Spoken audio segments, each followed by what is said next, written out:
This is a special meeting of the Board of Adjustment, March 11th, 6 p.m. Amy, please call the roll. Mr. Fuller? Here. Mr. DeLumo? Mr. Malta? Yeah. Mr. Manel? Here. Mr. Good? Mr. Van Wagner? Present. Mr. Worrell? Mrs. Beal? Here. Mr. Mamie? Here. Mr. Ashkenazi?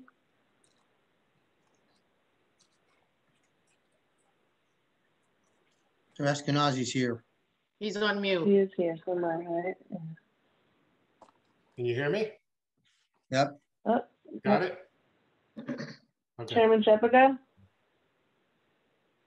I'm here. Okay. I won't ask you to stand, but I pledge allegiance to the flag of the United States of America and to the republic for which it stands, one nation under God, indivisible, with liberty and justice for all. Mark, I have to read the chairman's statement again, right? Even though it's a special meeting? Yes. Okay. The notice requirements of the open public. And by the way, notice was sent out especially for this meeting and publication was made and jurisdiction is appropriate. All of that is checked out. Thank you. The notice requirements of the open public meeting law for this meeting have been satisfied. A copy of the notice having been sent to the Asbury Park Press, the Coaster, and filed with the Office of Township of Ocean Clerk, July 27, 2020. Seeing that we're not going to approve anything tonight, we're going to go to a continued case. Our continued case is the Lell School, Block 34.03, Lot 2, Lot 2.01, 5.01, 5.02, and 6, 1025 Deal Road, Ocean, Zone R3. This is an application to construct an early learning annex building, high school building, relocation and construction firehouse building with associated site amenities and necessary variances and waivers, among other variances related to the driveway, landscaping, lighting, and signage. Attorney for the applicant, Jennifer S. Krimko, Esquire. Jennifer, we're going to let you present your case tonight, witnesses, and then we'll take it from there, okay? Okay, and when you say witnesses, so then questions and comments will be at the end? No, questions and comments will be after every one of your professionals is on, just like normal. Okay. Well, do we want our planner to enter his report first so the board knows what we're looking for? That would be I guess that would be fine. Ron? We did not have a packet when this matter was heard in January. Okay. Because we knew it was just an introduction, but we now have professional reports, and they're dated March 4th or so. So okay, Amy, can you mark the packet, please? Ron, you're on mute. I think you were trying to say something. And Mark, may I just ask a question? Yes. For the record, Jennifer Krimko from Ansel Grimanaran here on behalf of the applicant. It was my understanding when you adopted the new rules that procedure was changing because the reports would be out of context for the complicated applications until we were able to put forth our witnesses and familiarize everybody with the application. So that was my understanding, that was the new process of the board. Right. I mean, it can work either way. Mark, we had stated in January that this is the way we were going to move forward with. Any applicant was going to provide their case, and then we were going to have our professionals read their reports in. Okay, we can. It doesn't. Jennifer's capable of introducing and explaining to the board what is being looked for, basically. Okay, Amy, though, can you please mark the packet? Yeah. Amy? Okay. Yes. Jennifer. Well said. Thank you, Mr. Shepaga. And just some housekeeping. So at the last meeting, it was an overview and introduction. We did move a few things into evidence, so we started, but since then we submitted a revised traffic report, revised plans, and we have a whole lot more exhibits to present to you tonight.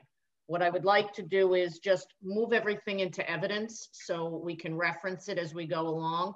And Amy, while I'm going through this, if I could just ask you to make sure I can share my screen, because I have the entire application's PDFs up to present for all the witnesses. So, and Amy, just let me know if you need me to slow down. A3 is the site. A3 is the site plan prepared by Dynamic Engineering, revised through 2/26/21.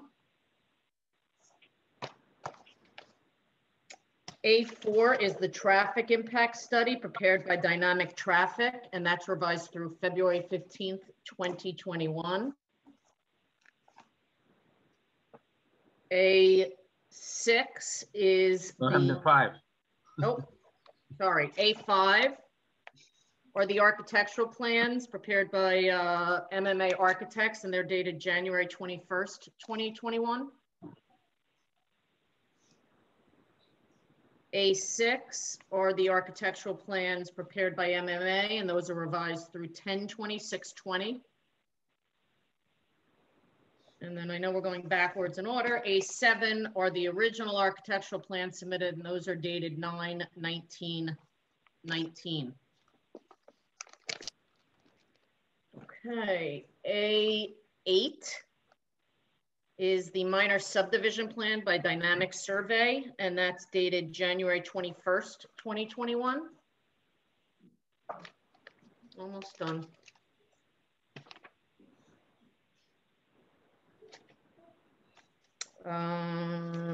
A9 is an aerial map overlay prepared by Dynamic Engineering, and that has today's date. A10 is an overall site rendering, also by Dynamic with today's date. A11 is a site plan rendering, also by Dynamic with today's date. And A12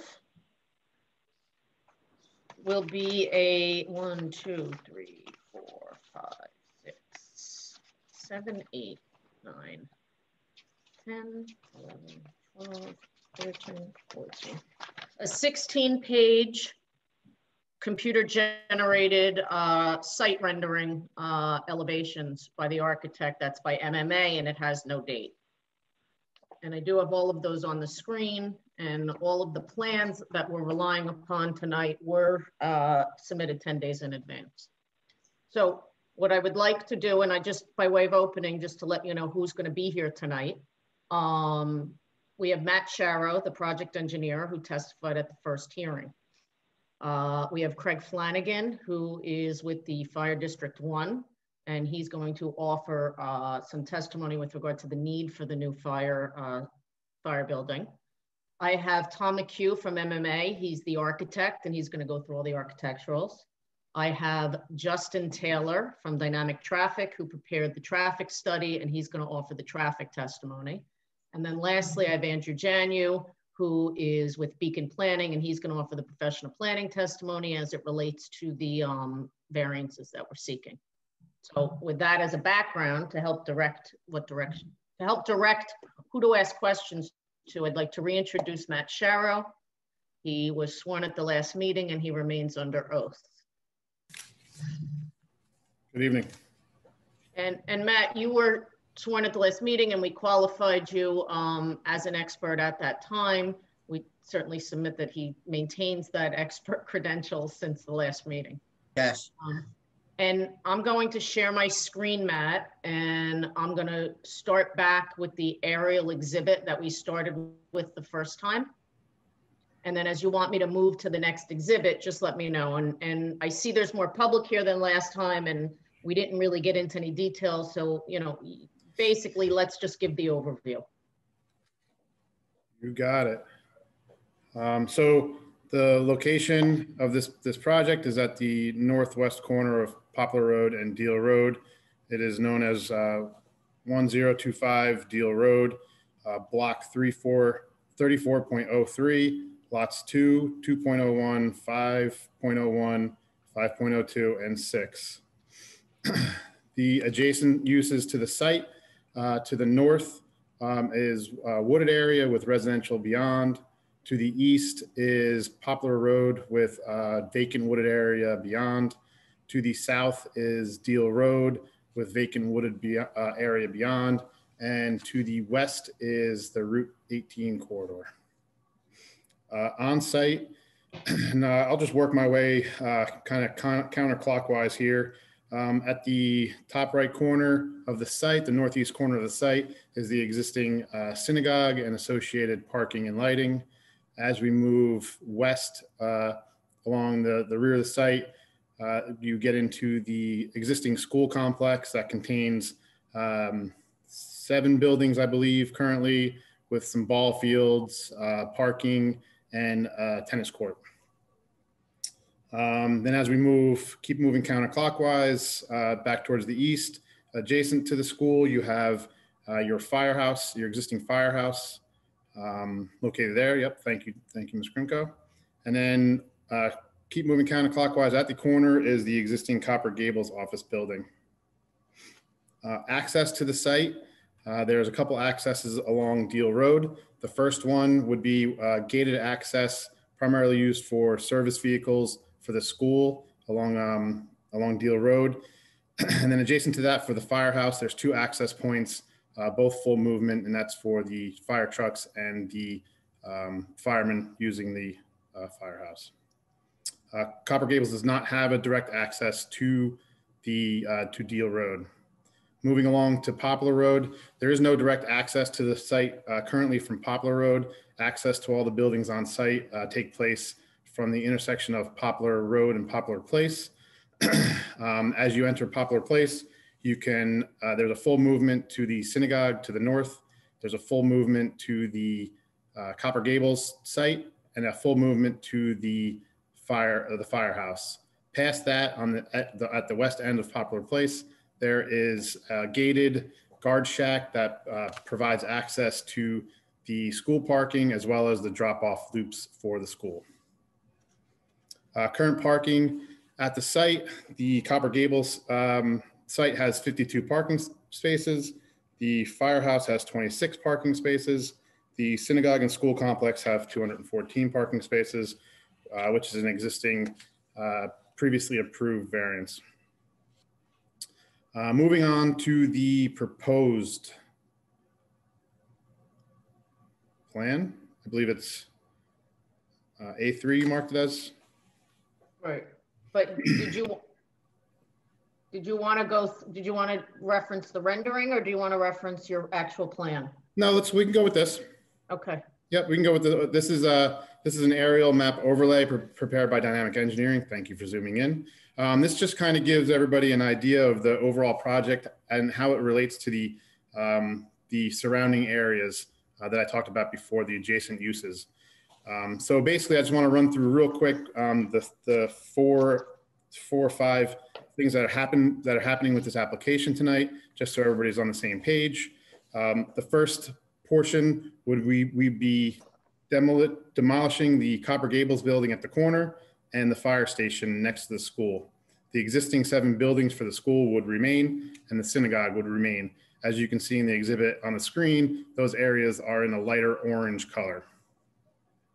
As part of the application, we'll be proposing a brand new fire station at the corner, and then two additional buildings for the school with associated parking and landscaping. We'll also be proposing to vacate Poplar Place and make it all one piece of part of the property. Part of that would be also consolidating the existing 6 lots and creating 2 lots, 1 lot for the overall school and synagogue property and 1 lot for the firehouse. The last item as part of this application, we'll be proposing a Welcome to Ocean Township sign at the corner of Poplar and Deal Road. If you don't mind, Jennifer, I'd like to get into some of the details. If you'd like to go to the overall, yeah, so this is the overall render. Actually, you know what? Let's skip to the the next one. Let's go right into the firehouse. There you go. Thank you. I believe this would be exhibit A5. This one is, no, this is Aaron overlay site rendering A11. A11, got it. All right, so this is site plan rendering, exhibit A11, prepared by Dynamic Engineering with today's date. What I'm gonna do is I'm gonna start at the corner of the property and just kind of work my way around slowly, explaining what is being proposed here tonight. I'll start with the fire station. So the fire station is located at the corner of the Poplar Road and Deal Road intersection. As I noted, we'll be subdividing a piece of the property to create a lot that is 1.39 acres. We'll be proposing a 6,725 square foot firehouse, all brand new, state of the art. The firehouse will contain 3 pull-through bays, so there'll be access for the trucks at the front and the rear of the firehouse. The firehouse will have 18 parking spaces. We are requesting a variance for the size of the parking spaces. Due to the nature of the use, we felt that 9x18s would be sufficient for this use. Access to the firehouse from Deal Road, we maintained similar access that the existing firehouse has, where you have exits for the fire trucks leaving to Deal Road, and you have an enter for employees or patrons of the firehouse. And then there's a full access movement off of Poplar. Those driveways, we are asking for a variance for the location of them due to the fact that they are within the 1/3 of the property length to the property lines. And also asking for a waiver for the size of the driveways, the curb cuts. I'd also like to note that along the west side of the building, or the left side of the building, that's where the relocated fire siren and generator will be located. Moving westward to the school, the first building, orange there, being circled right now, will be the proposed high school building. It's a three-story, 41-foot height building. Total square foot is 56,613 square feet. The first story footprint of the building is 21,908 square feet. The next building will be the proposed Early Learning Center Annex. It's basically an extension of the existing Early Learning Center. That building will be 15,875 square feet, one story tall. In between the proposed Early Learning Center Annex and the existing Early Learning Center will be a entry hub to both the buildings, and that is approximately 1,293 square feet. Moving up in a northwesterly direction, you will see a gray path meandering along the existing building. That is a proposed alumni walk. Consists of paver walkway, landscaping, and signboards. And the architect will get a little bit more into the detail of what's being proposed here. Now moving over to the east again, you have a 2-lane drop-off loop that wraps from Poplar Place around to the front of the buildings and then back out to Poplar Place. This is for the parents and the school drop-off, and the bus drop-off, excuse me. Inside that loop between the vacated Poplar Place and loop is a parking lot for the faculty and students. This will be 114 proposed parking stalls. Also, if you scroll down a little bit, Ms. Krimko, we are proposing a new sidewalk between the two buildings to connect the access points at the rear and the side of the buildings to the front main sidewalk. Also, as part of this project, since Poplar Place will be vacated, if you don't mind scrolling up a little bit, we will be moving the guard shack a little bit forward.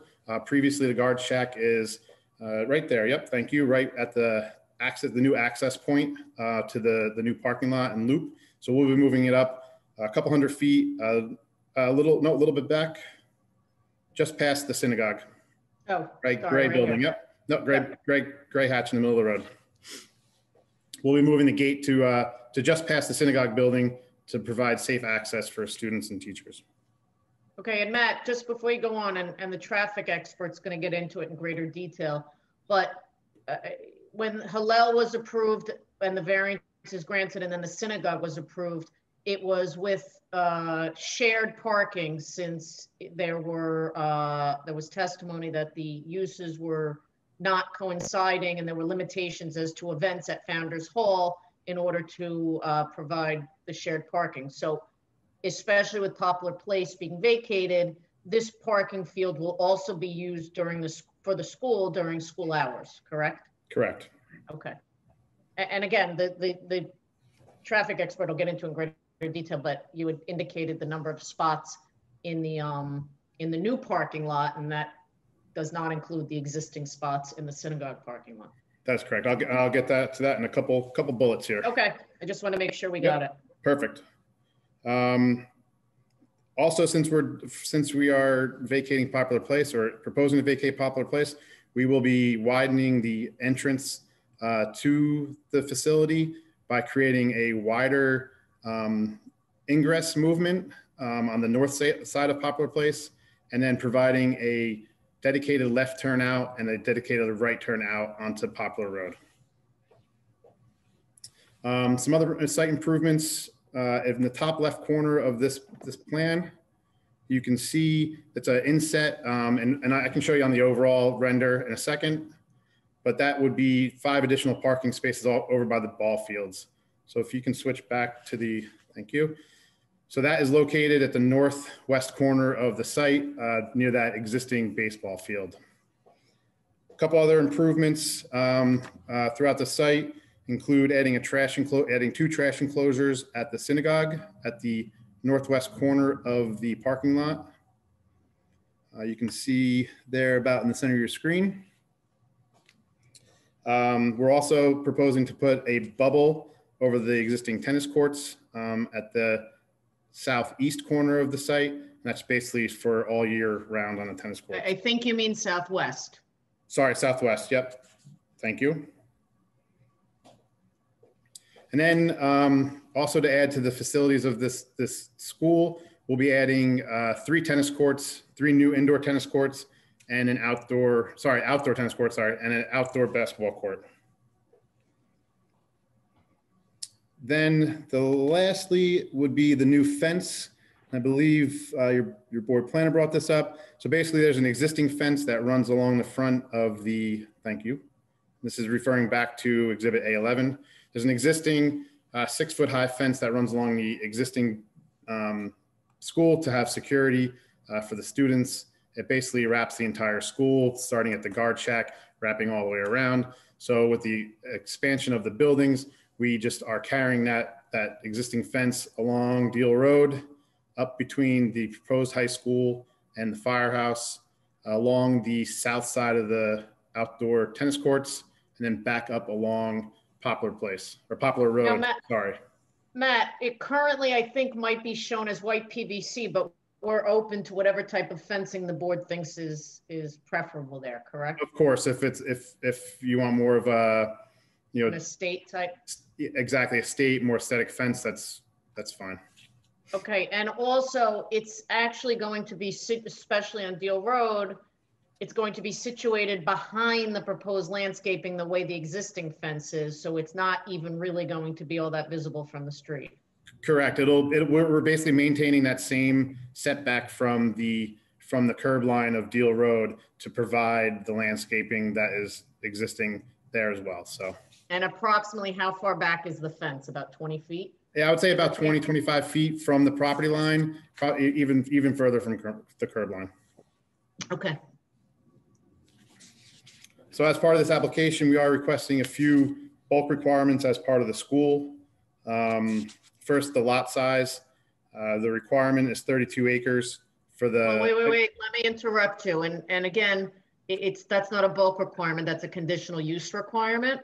True. And why don't you stick to the bulk requirements and the dimensional ones? Because I think the planner will be able to go over all of the conditional use, but there are conditional setback variants. Yeah, I can stick to the 2 or 3 setback and buffer variances. Okay. So the first one would be a front yard setback from Deal Road to the 2 new buildings. The requirement is 100 feet.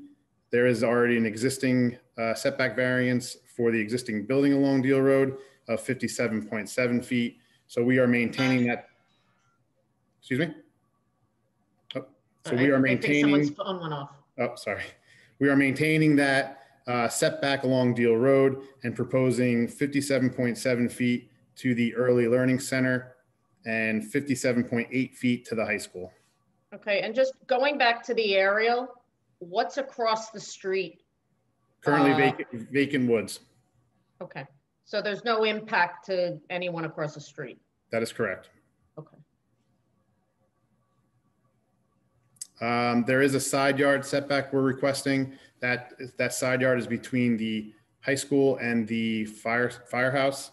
75 feet is required, and we are proposing 69.6. Okay, and the only impact on that is the firehouse property Yes. then? Okay. Yes. And then lastly, there is a buffer requirement, and this is an existing condition. The existing buffer requirement is 100 feet, and the existing is 85 feet. But per your board planner's letter, it's existing, but since we're reconfiguring the lots, we have to request it again. And which, is that the north or west side? That's the west side. Okay, so it's up against Route 18? Yes, I believe that's where we're referencing. Okay. If you can go back to the A11, the zoomed in render. Yep. Just want to go real quick through lighting for the site. So we're proposing all brand new lighting for the site, LED fixtures, high efficiency, high output, great lighting for this type of use. For the firehouse, we are proposing area lights around the parking area and drive aisles. The lights are 24 foot in height, whereas 16 foot is permitted. So we are asking for a variance there. The reason is just to have safe travel around the parking lot for the fire trucks. We will also be proposing mounted lights on the building and at the entrances. And then there's 2 decorative lights at the corners of the bays that are facing Deal Road. Moving on to the school, similar type lighting situation, area lights surrounding the new parking areas and the new play facilities, the basketball area and the tennis courts. Those are mounted at 16 feet high, which meets the ordinance. The buildings will also have building mounted lights to light up the sidewalk areas and the access points along the front of the building for drop off. I mentioned the variances, a couple of the variances for the firehouse. We are also requesting a pole location for the firehouse. The requirement is 22 feet from a right-of-way. We are providing 5 foot and 3 feet, and that is basically just to safely light up those entrance points for the fire trucks. And that's over here. But again, that's across the street from Woods. That's across the street from Woods on both entrances, yes. Okay. And then both entrances also are above the 0.25 foot candles that are required at those entrances. It's required to have 0.25. We are above that. Okay. Again, for safety and security reasons of the firehouse. And then there was 2 variances associated with the high school and the annex building, but we feel that they're de minimis, and we think we can work the lighting to eliminate both those variances. Moving on to landscaping, if you want to just zoom out a little bit, I'll give you an overall of the proposed landscaping for this area. So as you can see, starting out at the frontages, we provide a nice buffer along Deal Road to the buildings with scattered trees, ornamental trees, some pine trees, and some low shrubs. Then moving on to Deal Road, we provide street trees along the entire frontage of Deal Road. As you go internal to the property, we provided a nice staggered buffer with some trees, some evergreens, some ornamentals between the firehouse and the school property. Similarly, along Poplar Place, we will be proposing some ornamental, Poplar Place will be, the vacated Poplar Place, we'll be proposing some street trees along there, similar to the existing ones across the way on the north side of Poplar Place. Lastly, or no, not lastly, we'll be providing some trees and shrubs around both play areas, the courts and the tennis courts and the basketball courts, as well as some trees and shrubs in the new alumni walk area on the west side.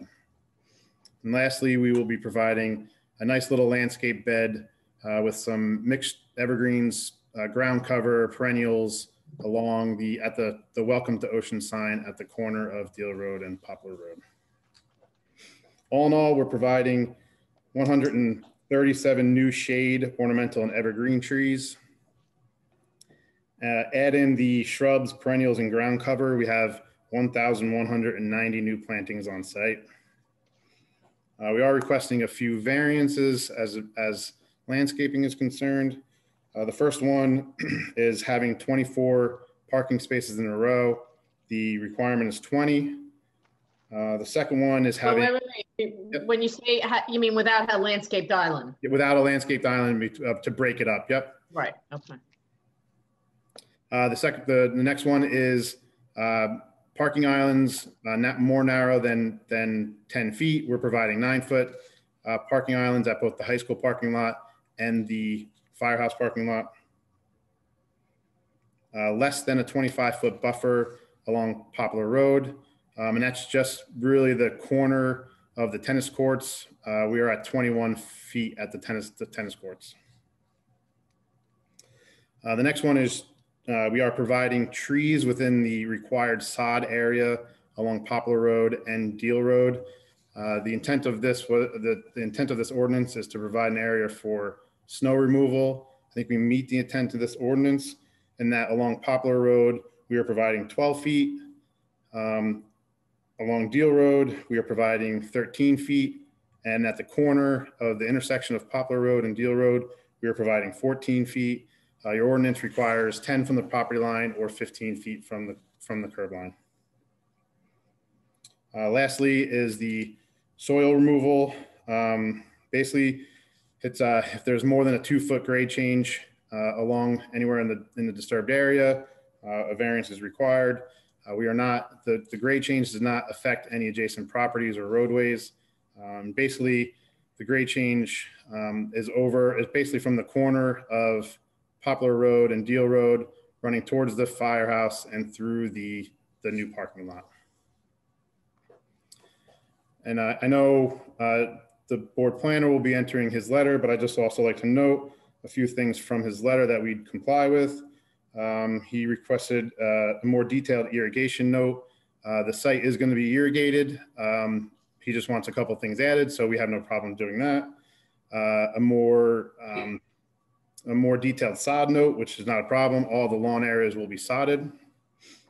We will have a landscape architect sign the landscaping plan per your ordinance. We will increase some of the tree sizes to meet your tree preservation ordinance. And I believe that's it for the landscaping comments that we, all landscaping comments that they had that we will comply with. Okay. And what about drainage? Yep. So moving on to drainage. Some drainage, we will be maintaining the existing drainage patterns throughout a combination of above and below ground stormwater basins. And I can point them out to you. So along Poplar Road and Deal Road, there's an above ground basin next to the firehouse. It's a light green in color on your screen. Between the firehouse and the school, there's another above ground basin. And then underneath the parking lot and the tennis courts and the basketball courts, there are small underground basins located there. So starting with the firehouse, it's on its separate system, separate from the high school drainage system. Basically, all the stormwater is collected in the parking area and the roof, discharged to the the proposed basin along Poplar Road, and discharges to Deal Road. The school has two discharge points, one to the north and one to the south. Basically, the building and the areas around the building drain to an above ground basin and discharge to Deal Road. Then the parking area, the tennis courts, and the basketball courts drain north to an existing basin on site. The proposed design will meet or exceed all stormwater and state local requirements, and we will comply with your board engineer's comments and concerns. I believe there was a few concerns with the design that we've reworked and can comply with his concern and comments. Lastly, I'm going to run through the signage. I think the architect here tonight will go a little bit more into detail, but I just want to point them out as to where they are on the site plan and the sizes, but he will go into the look of them and how they relate to the buildings. So first, starting with the firehouse, we have two relocated signs. Their existing signs are just going to relocate along Deal Road. One is between the two driveways. I'll wait till, yep. One is between the two driveways with some landscaping around it. And then one is to the east of the enter driveway only. It's a similar setup to what's there today. On the building, we're proposing two new wall mounted signs, one along the garage bays facing Deal Road, that is 48.59 square feet, and one above the entrance door facing Poplar Road, that is 8.17 square feet. Both those signs are compliant. Moving on to the school signage, there are two monument signs being proposed. The first is at the entrance of Poplar Road and Poplar Place. That sign will be a 128.13 square foot sign. We are asking for a variance for size there. It is set back 15 feet, which meets the ordinance. There's also a monument sign located internal to the site, closer to the basketball courts. And that's basically to point out the recreational grounds for the school. It's up, yep, right by that first tree. Thank you. And that sign is 29.77 square feet. There's also 5 signs associated with the alumni walk. Those signs are 100 square feet. And they're basically signboards that run adjacent to the alumni walk. So that's more artistic than it is advertising location, right? That is correct. That's, it's more of an architectural element to the alumni walk. And just so the board knows, we do have a rendering of that when the architect comes up. I'll let the architect take all the claim on that. Okay. Next, the building mounted signs for the school. So we are proposing 9 building signs throughout the new schools and the new buildings and the existing buildings, whereas 1 sign per street is permitted. So starting at the high school, we are proposing a 64.79 square foot sign at the front entrance of the school. But when you say front entrance, that's facing the north or the parking lot, so it's not visible from any public right of way. That is correct. That's facing the crosswalk from the parking lot into the building. Yep, right where the arrow is on the screen, in the center of the screen. Next is the 109.2 square feet sign on the side of the building for the sign entrance of the high school. Thank you. Then the Early Learning Center Annex will have a sign 28.43 square feet along the front left corner of the building. Then there will be an entrance sign to the alumni walk, and that will be 19.43 square feet. Then there will be a new sign on the existing Early Learning Center building, and that will be 19.3 square feet. The existing elementary school, I don't know that it's shown on this plan. We might have to go to the overall.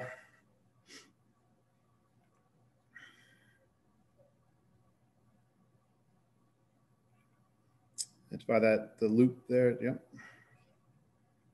That is the junior high. So that building will turn into the junior high school, and that sign is 15.85 square feet. Moving down towards the new core hub, that's a connector between all three of those buildings there. We will have two signs there, 40.3 square feet and 7.13 square feet. And then the existing, keep going to the right, to the east. Yep, we'll have the existing elementary school. We'll have a new sign, 16.59 square feet. So all of these signs are for identification once you're in the site. None of these are intended to be seen from any public right of way. That is correct. Okay. That's all I have for the site plan and the site details. Mr. Chair. Ms. Krimko. Next, next person to testify. Okay. So the next person is Tom McHugh. Henry, quick question, just not that I have one right now, but are we able to ask questions as board members of the witnesses, or are we waiting till? We're going to go through all the testimony and then come back for questions, okay? Yes, sir. If that's, we're going to try it this way. It may smooth things out, make things easier at the end. Okay. Understood. Okay? Yes, sir. And all my witnesses obviously will be here until the end. So, Mr. Tom, if you McHugh? can't, Tom, I don't see you. There you are. Yeah, Tom, I'm here. Okay, if you could raise your right hand and have Mr. Steinberg swear you in.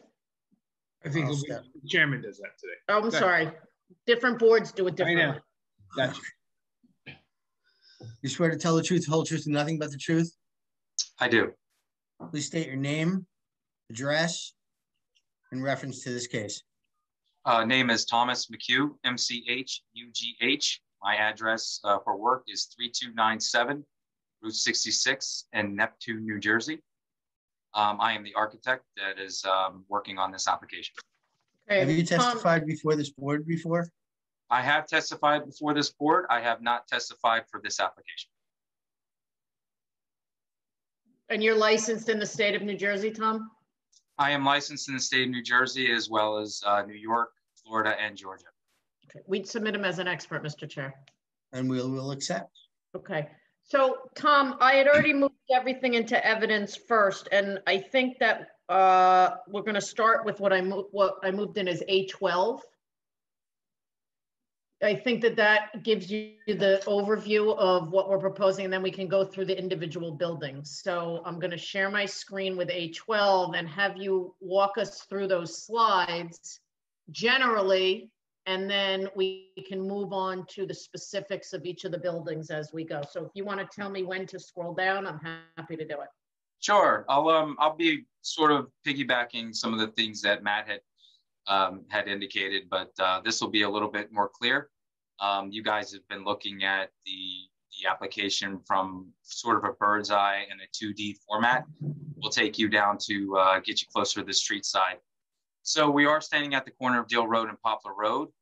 From this image in the foreground, you can see that curvilinear Welcome to Ocean sign that Matt made reference to earlier.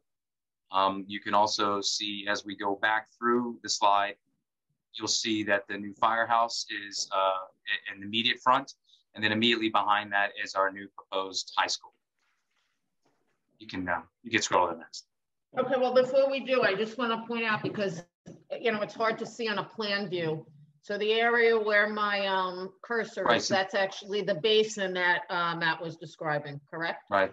The new detention basin, as well as you can see the signage, the relocated signage that Matt had made reference to on the left-hand side of that image, immediately out front of the bays. Okay, and here's the two ground signs that he was talking about as well. And before we move on, you'll notice we do have it landscaped in accordance with their plan, as well as we are showing fences where they are indicating fences to reside.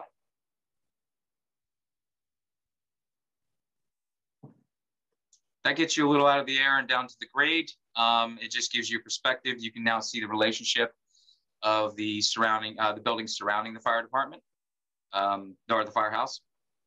And it's also, you'll notice at this level, it's the detention basin is almost non-existent. Well, existent, but invisible. Visual, yeah, visually non-existent. Right. This will be the entrance to the firehouse along Deal Road. We're looking northwest.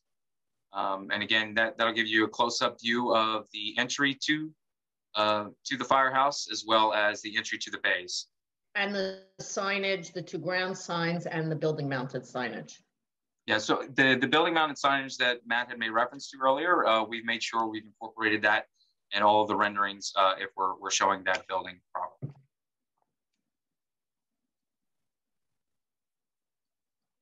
This is the north, sort of the northeast section of the firehouse. We're looking north, looking southwest. And this will show you the parking that we're surrounding the firehouse with, as well as on the left-hand side is the detention basin that we made reference to earlier. And this is the view from Poplar Road as you come around the corner. Mm-hmm. Yes. Correct. Okay. And the bays at the back, Matt did make reference earlier that the bays are through bays. So we do have them situated on both sides to allow the apparatus to travel through and enter from either Poplar or Deal. So standing in the new proposed tennis courts, we're looking southwest. Center of the picture is the main entry to the new proposed high school. And to left of the picture is the backside of the firehouse proposed. Showing some of the fencing around there too as well. These are one of the monument signs. The one monument sign that's located at Poplar Place. This will be the first signage that you're able to see. Again, it is well away from Deal, so you would not be able to see the sign until you got right up to Poplar Place. And again, looking through the tennis courts and the fire department, or the firehouse, as well as the high school beyond. Our new drive access, which will lead us sort of coming in on the new ELC Annex, which is on the right side of the picture. As we wrap around, buses would load in front of the high school to the left. And this is all facing to the north, so away from Deal Road. Correct. Close-up view of the ELC Annex. You'll see to the right there where it indicates donor name entrance. That will be the sort of extension that leads into the current ELC.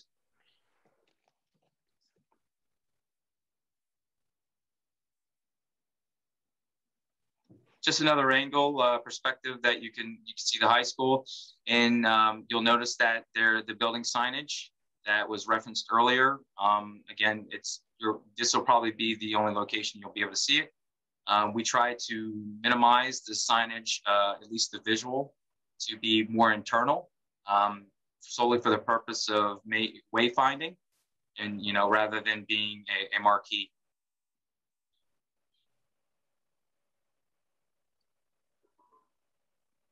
Looking from the parking lot, this would be the northeast corner of the high school, which will become our main entry. And I'll go into detail what the composition of the interior is when we get to the 2D slides. Okay, so this, where the buses are, that's where the bus stacking and it comes back around, as Matt testified to.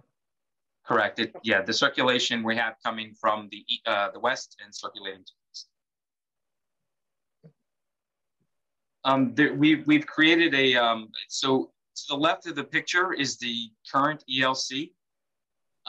We've surrounded or sort of used the corner of that ELC to create our new entrance for the alumni walk.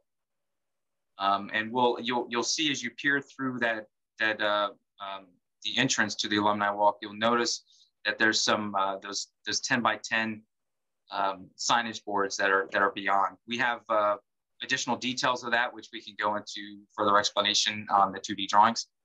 But it's a mix of sort of a architectural faced stone at the base, stone cladding above, and then as the placards are a mix of either metallic with acrylic lettering or translucent acrylic with etched lettering on it. So we'll go back through that a little bit. I don't know that we need to go over it in the plan. I think this is a much better view. Okay, yeah, this is probably more explanatory. And I know visual, like pictures say 1,000 words, so I agree. If you look, you'll notice within the boards there is a mix of the smaller placards, which are the metallic ones I was speaking of, and the large one to the left of that right there. Those are actually translucent acrylic, and they're etched with lettering. So the idea with the lighting is that they would actually have some sort of a glow at night. Okay, and these again are all internal and can't be seen from any public place. No, we wanted to make the alumni walk pretty much, only for those individuals that were walking to the school. Okay. You're almost up on the building itself, so it's very internal, very away from the public edge. This is the proposed basketball courts that we were showing in plan, looking towards the northeast. So jumping out of the basketball courts, there's the other monument sign that was made reference to at the corner of the basketball court. But this is the signage which is closest to the core building, which is to the right of the picture.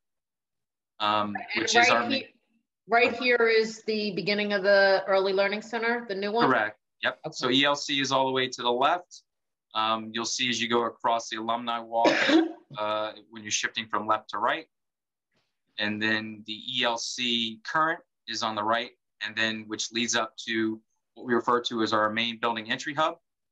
This ties to the core building, the current high school, as well as the current junior high school or middle school. And again, all the signage is facing inward to the site. Right. Okay. Moving to the high school, since we do need a variance for height for the high school, let's talk a little bit about the design, why it is the height that it's being proposed, and why we couldn't meet the 35 feet. Right. So getting into, we'll just reference these elevations, and when we get into the plans, it'll tie it in together. At the first floor level, we have 3 areas that are going to be double height. The first area being the gymnasium, which in this picture, the top elevation is to the bottom right. Also, 2 other spaces, the madrash, as well as the cafeteria or the student dining. Those areas will be double height. And then we have a need for additional classrooms, which requires us to put in a 3rd floor. And the 3rd floor would reside above those double height spaces. So looking at this plan, there's a top left corner there is the gymnasium. The bottom left is the madrash, and the right in the center of the building is the cafeteria / kitchen server. And this is the 1st floor. So then moving on to the 2nd floor, this is not habitable space here. So the gross square footage of the building is not reflective of the footprint times 3. Rather, you have these spaces with the X that have no 2nd floor. Right. So those would include those 3 spaces I spoke of, as well as the entry space at the top right corner of the plan. Circulation, just so you're aware, circulation is being provided in this building with 2 stairwells and 2 elevators. Okay, and let's move on to some of the other buildings. Sure. Okay, the firehouse, we've designed this as a tilt-up structure. It's going to be concrete, and as you see in the imagery, it's going to be a combination of scored panels as well as stamped brick. The base, the water base is, which is residing immediately below the windows, is made out of architectural masonry. Okay, and so the renderings you showed was really just a 3D version of this, and this shows all the facade signage and is consistent with what we showed as far as the exterior. That's correct, yes. What we're looking at here is the enlargement of the entry hub. Again, linking on the plan north of that would link to the middle school. Plan west would be linked to the high school, and the plan south would be linked to the core facility. Just showing some of the makeup of the materials. It is a combination of insulated panel as well as curtain wall glazing. And we are doing, if you're familiar with a Centria product, it's called a cascade metal flatting that we're putting throughout the campus to try to integrate each building and have it respond to each other and work as a single campus versus seeming independent. And as I'm scrolling through, these are all the existing buildings, correct? Correct. And you'll see that to the right, that was that new serpentine canopy that we're providing. Just scroll up real quick, that detail in the bottom right-hand corner. That's going to act as cover for our students that are waiting for pickup, as well as it becomes a cover for those entering into the main entry hub. Okay, and here's a detail of the various signs that we've now shown on elevation as well as in the renderings.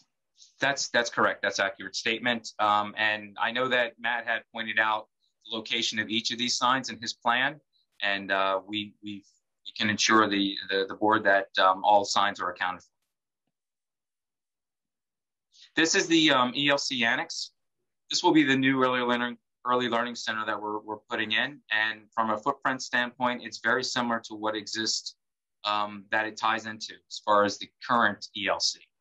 Okay, and as was testified by Darren at the last one, the ELC is basically the all the grades before kindergarten. That's correct, yes. More similar materials that we're trying to express.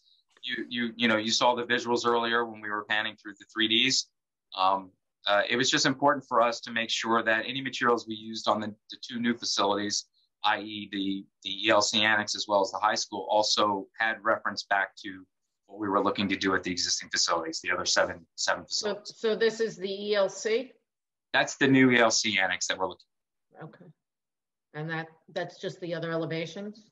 Correct. Yep. All four sides are shown. And that's a planned version of the Serpentine Walk, of the Founders Walk, which you showed in 3D? Correct. And those are the 5 signage boards that are 10 feet high, each of them. And we saw those in close up in the images. The new entry to the Alumni Walk with the signage detail shown there as well.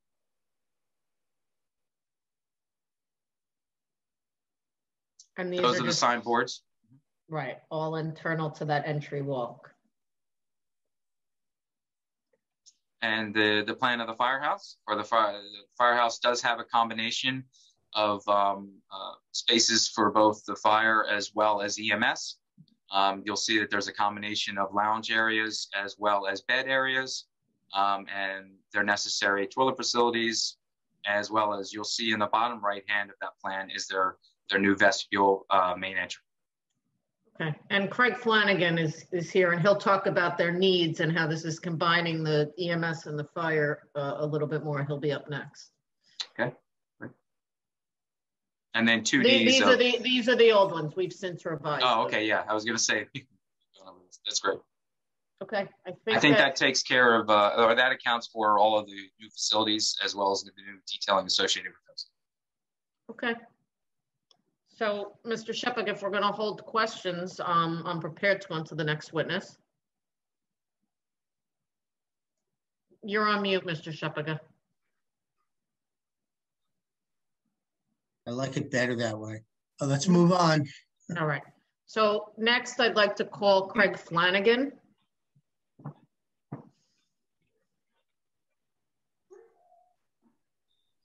Mr. Flanagan, are you there? Yes, sir. How are you? Okay. Please raise your right hand. You swear to tell the truth, the whole truth, and nothing but the truth? I do. Please state your name and address and association to this case. My name is Craig Flanagan. My work address is 72 Larkin Place. I am the Fire District Administrator for Fire District number 1. Okay. And Craig, you were actively involved in the discussions with the Hillel School about the relocation of the firehouse and the resultant plan. So why don't you just give the board some, now that we've established where everyone's going and what was existing and what's proposed, why don't you just walk the board through kind of how we got here and why you need to do this? Okay. So first, I'd like to thank everybody for allowing me to be here tonight. I am the Fire District Administrator. I'd like to give the board and the residents a better understanding of some operational details of the Fire District. Ocean Township is split into 2 fire districts. Fire District number 1 is responsible for 8 of the 11 square miles of Ocean Township. The district consists of a volunteer fire department as well as a paid EMS. Both operate from 2 firehouses, one out of our main firehouse on 72 Larkin Place, as well as our substation located at 1005 Deal Road. The district responds to an average of 700 fire incidents per year, as well as 1,600 EMS incidents. Our volunteers currently respond to both fire stations based on where they live or the proximity of where they are when an emergency is transmitted. Our full-time EMS operate currently out of our main firehouse at 72 Larkin Place. This building has been retrofitted to the best of the district's ability to meet our 24-hour staff consisting of both men and women. However, these modifications have been limited because of the building's structure and architecture. The firehouse affected by the plans currently before the board is our substation located at 1005 Deal Road. The firehouse was built 35 years ago out of the necessity to provide a more efficient response to our district's western neighborhoods. Currently, the firehouse houses 1 pumper, 1 tower ladder, and a spare ambulance. The building, as it stands now, does not allow the fire district to modify its to make modifications necessary to house our EMS staff. So how did we get here today? In 2019, through voter approval, the district planned to complete a $300,000 parking lot renovation that would have replaced the asphalt parking lot, all curbing and sidewalks. When the Hillel School learned of these plans, they reached out to the district prior to the board spending taxpayer funds. In our early meetings, Hillel shared the potential plans with the district. Hillel basically asked if they were to build a brand new firehouse meeting all of our needs, would the district be willing to move? Of course, this would be at no cost to the taxpayers. With their professional guidance, the district reviewed the proposal and agreed the generous offer would benefit the fire district and its taxpayers. Hillel has designed a firehouse that meets our current and future needs, including but not limited to the space needed to house our 24-hour EMS employees, thus allowing the district to transfer its full-time EMS operation to a more suitable location. The district does take their responsibility very seriously and understands their decisions directly affect the residents. The district feels the proposal will be a tremendous benefit to both fire and EMS. And again, I thank everybody for allowing me to share my thoughts. Okay, thank you. May I proceed to the next witness, Mr. Shepaga?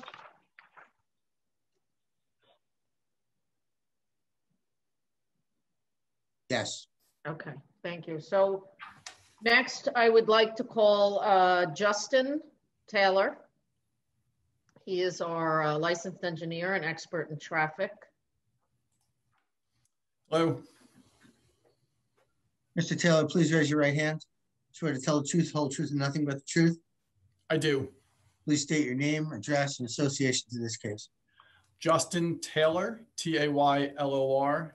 Business address is 1904 Main Street, Lake Como, New Jersey. And I'm the traffic engineer for the project.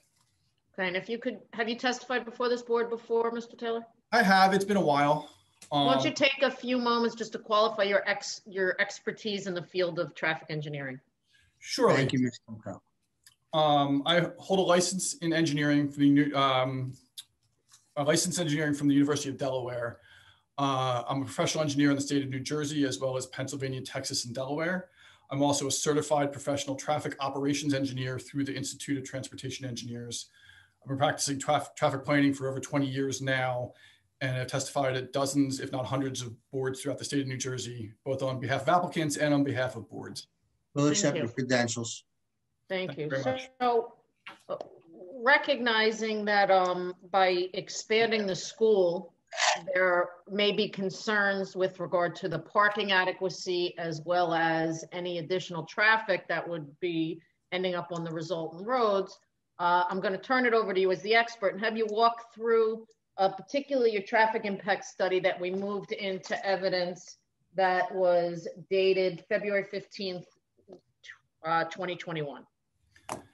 Absolutely. As my responsibility as part of this project, it was to review the proposal from a traffic operation and safety aspect, both from a circulation on site as well as off-site impacts generated by the project. We looked at the capacity of the adjacent roadways to handle the additional traffic. We looked at the on-site circulation, the on-site parking being provided. And I'd like to just unpack a couple of those and walk the board kind of through what we did. Initially, in order to get what the existing traffic in the area is, we conducted traffic counts. These were done in May of 2019, prior to the onset of the pandemic. And so they were valid at that point. They were conducted during the normal commuting hours of 7 to 9 in the morning. And we counted 2 to 6 in the afternoon to encompass not only the peak commuting evening hour, but also the peak hour of the school as the school's dismissals. We then developed trip generation for the proposed expansion of the site. Now, this is a function of new staff, new students, new buses, and how they arrive and depart from the site. At the time of the counts were conducted, the student population was 891 students with 185 staff. As I believe has been previously testified to, we are now proposing at a full build out 160 students and 245 staff. So we need to develop. You mean 1,600? Yes, I would say 160. Yes, 1,600. Yeah. Excuse me. In order to develop the traffic that was going to be associated with that, we needed to look at how both the student and staff were arriving at the facility. To be conservative, we assumed that each new staff member would be driving independently and would constitute an entering trip to the site and an exiting trip to the site as they came to and from work. From a student population, we sat with the members of the school to determine the existing characteristics of the facility. There is a portion of the student population that gets dropped off. There's a remaining population that that utilizes buses. Based on input from them, it was determined that between 5% of the student population is dropped off with between 2 and 4 children per vehicle. In order to generate conservative estimates, we assumed that 10% of the students were being dropped off, and we assumed 2 children per vehicle. We anticipate, because that will give us the most amount of traffic that will be coming to and from the site within passenger vehicles. We then, based on the input from the school, utilized the additional busing for the remainder of the students, estimating 40 children per bus to come up with what the trip generation during each of the peak hours that we looked at would be. Once we have that basis of new traffic associated with the project, we then need to route it out to the surrounding roadway network. Again, we worked with the members of the school in determining where their existing student population and staffing population is coming from, and determined that they anticipate pretty similar distribution patterns for the projections of the new school. And Justin, let's just talk about that for a second, because there were questions at the original hearing about where the students come from. So let's go through those percentages of where the students come from. Sure. So running down through where the existing student population is, 56% of the population is from Ocean Township. 16% comes from West Long Branch, 12% from Elberon and Long Branch, 8% from Eatontown, 6% from Deal, and the remaining 2% from Western Monmouth County. Okay, so by knowing where the student population is coming from, you're able to figure out how the trip, how the patterns would be coming to and from the site. That's correct. And it follows pretty similarly to the existing travel patterns that are out there today. So now we have the existing traffic on the roadways. We have the existing traffic associated with the school because that's inherently within those traffic counts that we conducted. And we have the trip generation projections for the proposed development. We then grew all the volumes to a build year of 2023, utilizing annual growth rate data presented by the NJDOT. And we ran capacity analyses for the intersection of Poplar Place and Poplar Road, as well as for Deal Road and Poplar Road. In the no-build analysis, we actually determined existing operational deficiencies at the intersection. There is traffic traveling through this corridor, and we identified, especially in the southbound approach of the intersection, existing deficiencies. This is primarily a function of the southbound left turn lane and the length of that left turn lane.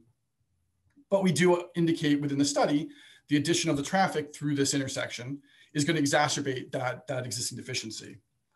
So in order to mitigate the existing problem and the impact of the traffic, it is proposed to lengthen that left turn lane.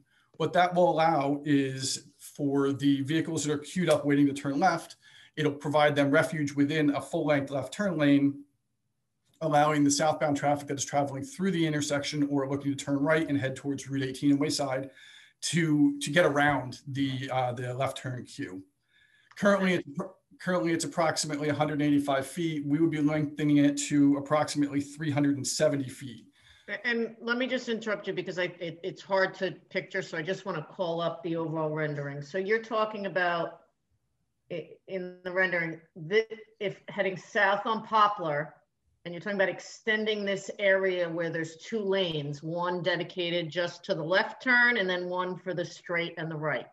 That is correct. This rendering represents the extension of that left turn lane. So it extends it. So where is it approximately in relation to the drawing today? And I see it's gonna end right near our entrance. So it's approximately where that arrow is. The first arrow, Jen, where you've just right here, just south of the proposed driveway for the firehouse.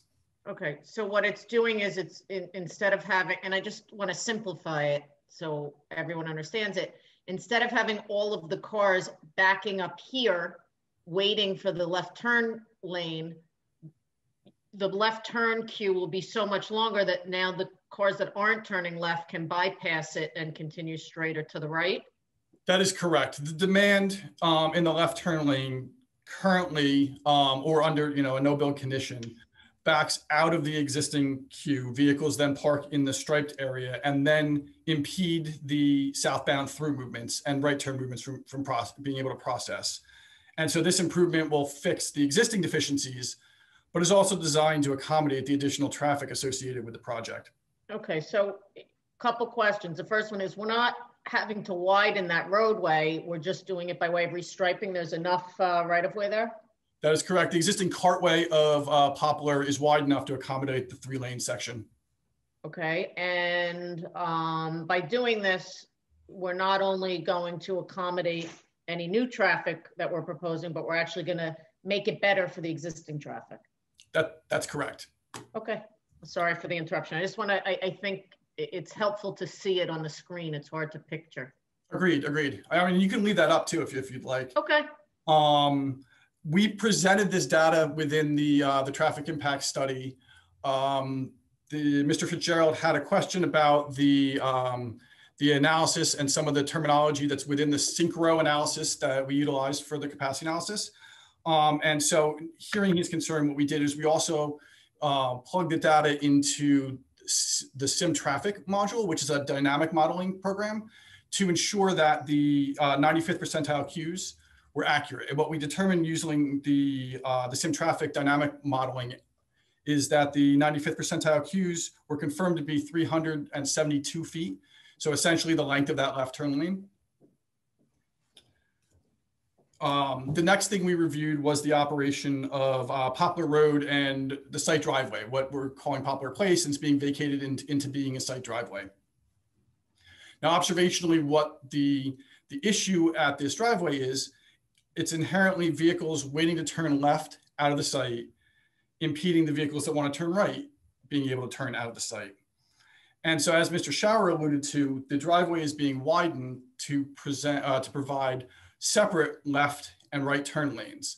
So, and just the aerial, this is the existing condition, and I'm sorry, this shows the limit of the very short left turn lane, and this shows the existing driveway? That's correct. That's the 185-foot left turn lane that currently exists today. So as I was saying, the proposed driveway is being widened to provide separate left and right turn lanes. And this allows the vehicles that are wanting to turn right and head south on Poplar to get around, to bypass the vehicle that's waiting to make the left turn out. The length of these turn lanes has been designed to accommodate the future build out. And at this intersection, the operation of Poplar Road coming to and from the site will operate with levels of service B or better. So we are improving the operation of the site driveway and facilitating vehicles turning out of the site while still maintaining good levels of service for the motoring public on Poplar Road. One thing that did come up in the review of the board's engineer and this analysis was a comment about the analysis software utilizes a random arrival rate, essentially isolating the intersection and not necessarily taking into account the upstream and downstream signals. He accurately and correctly points out that because there's a traffic signal at West Park and Poplar and the traffic signal at Deal Road and Poplar, that traffic actually may not be random. What happens is the traffic actually gets platooned into vehicles. And what we would anticipate is actually better operational levels of service than what I projected, because the platooned vehicles all arrive together, and then there are greater gaps for the vehicles to be able to exit the site. So I do agree with him that it may actually not be a random arrival, that it may actually be more platooned and operated better than calculated levels of service. So the way that you analyzed it was more conservative in your opinion? That's correct. Okay. The next step to the project that we looked at was we reviewed the proposed parking for the facility. Now, the ordinance for this type of facility for a parochial school requires 1 parking space per 100 square feet. For the proposed campus, it would equate to a parking requirement of 2,195 parking spaces. We are providing 328 total spaces associated with the school and the synagogue. And as such, we require a variance. However, we actually have a good example here since it's an existing operating school. They currently operate the school. They currently have, based on their needs, sufficient parking that's out there. So we actually had the opportunity to go back and look at some of the historical approvals that were granted by this board and the various stages of the growth of this school to kind of get a feeling for what was an appropriate rate for it, knowing that the existing facility is operating safely and that there should be a rate kind of associated with that. So we go back and go all the way back to the 1996 resolution for the. Well, let me just jump in. So we actually went all the way back to the 1978, the original resolution, when it was originally granted, and followed through all of the approvals to date to see how the school has operated and how the board has treated the parking requirement as it relates to the ordinance. And the first parking variance where it was done as a function of gross floor area was in the 1996, and that was for the 35,363 square foot addition to the building. Is that correct? That's correct, yes. In that resolution, the parking ratio that was granted and determined to be adequate was 1 parking space per 669 square feet.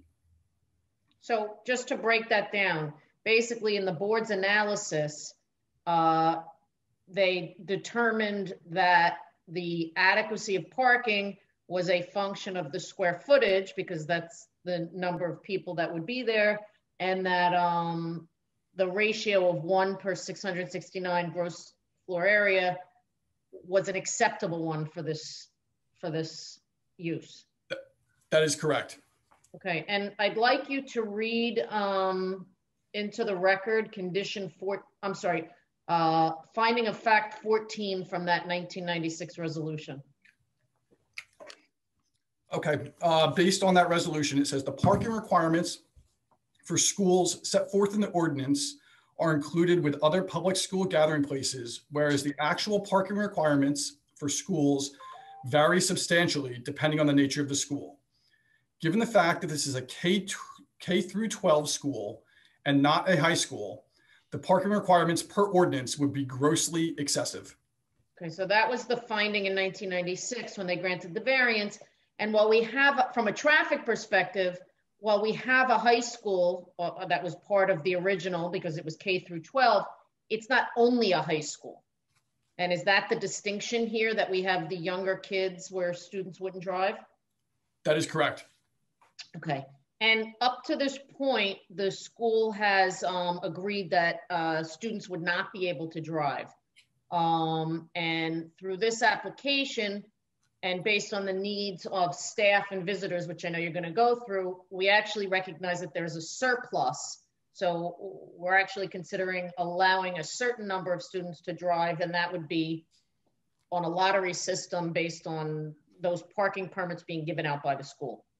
That is correct. Okay, so why don't we go through that in the full build out, max number of staff, max number of students, where the parking plays out. Absolutely. So as I previously stated, we are proposing 328 spaces for the proposed facility.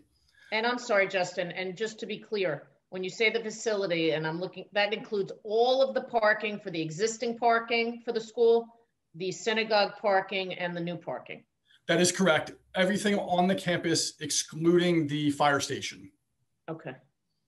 And based upon all of that, we are proposing 328 spaces, which equates to a ratio of 1 space per 669 square feet, equivalent to what the board found was acceptable in 1996. Okay, and just to add on, in 2011, there was an approval by this board for Founders Hall, where they increased the size of the square footage up to 144,000 square feet approximately. And at that approval, they had approved a 208 spots. So that approval actually reduced the ratio and allowed less parking per square foot. So what was that ratio? That ratio is 1 space per 696 square feet. So while it's negligible, since 2011, this site has been operating at a ratio of 1 per 696 effectively, and we're bringing it back to the original 1 per 669 from 1996? That is correct. Okay. And with regard to the number of teachers and visitors, how does the school anticipate those being allocated? So in order to be conservative, we have allocated 1 parking space per every projected staff member in the future build out, which is 245 for the full build out of the facility. We also currently have approximately 10 spaces for visitors, and would look to expand that at the full build out to 20 spaces, essentially utilizing 265 of the 328 parking spaces for the site. That allowed us a little bit of flexibility, as you mentioned, to dedicate some of the spaces to the seniors. I believe it was discussed, and they are going to determine some sort of lottery system, but they anticipate allocating 50 parking spaces for seniors to be able to drive on some sort of merit basis or something that's determined by the school. Okay, so effectively, it's your understanding that not all students will be able to drive. It will be a privilege that would have to be earned and given out by the school. And that would be controlled by the principal or the rabbi as to who gets to drive to school. That is correct. And then obviously, should they discover that they need those 50 spaces, it would be within the school's jurisdiction to prohibit students to drive to school. That is correct. but based on your study of the history from 1996 through the present and the ratio that's existed there successfully, it's your opinion that there's more than adequate parking for this particular school? Yes, that is correct. Okay.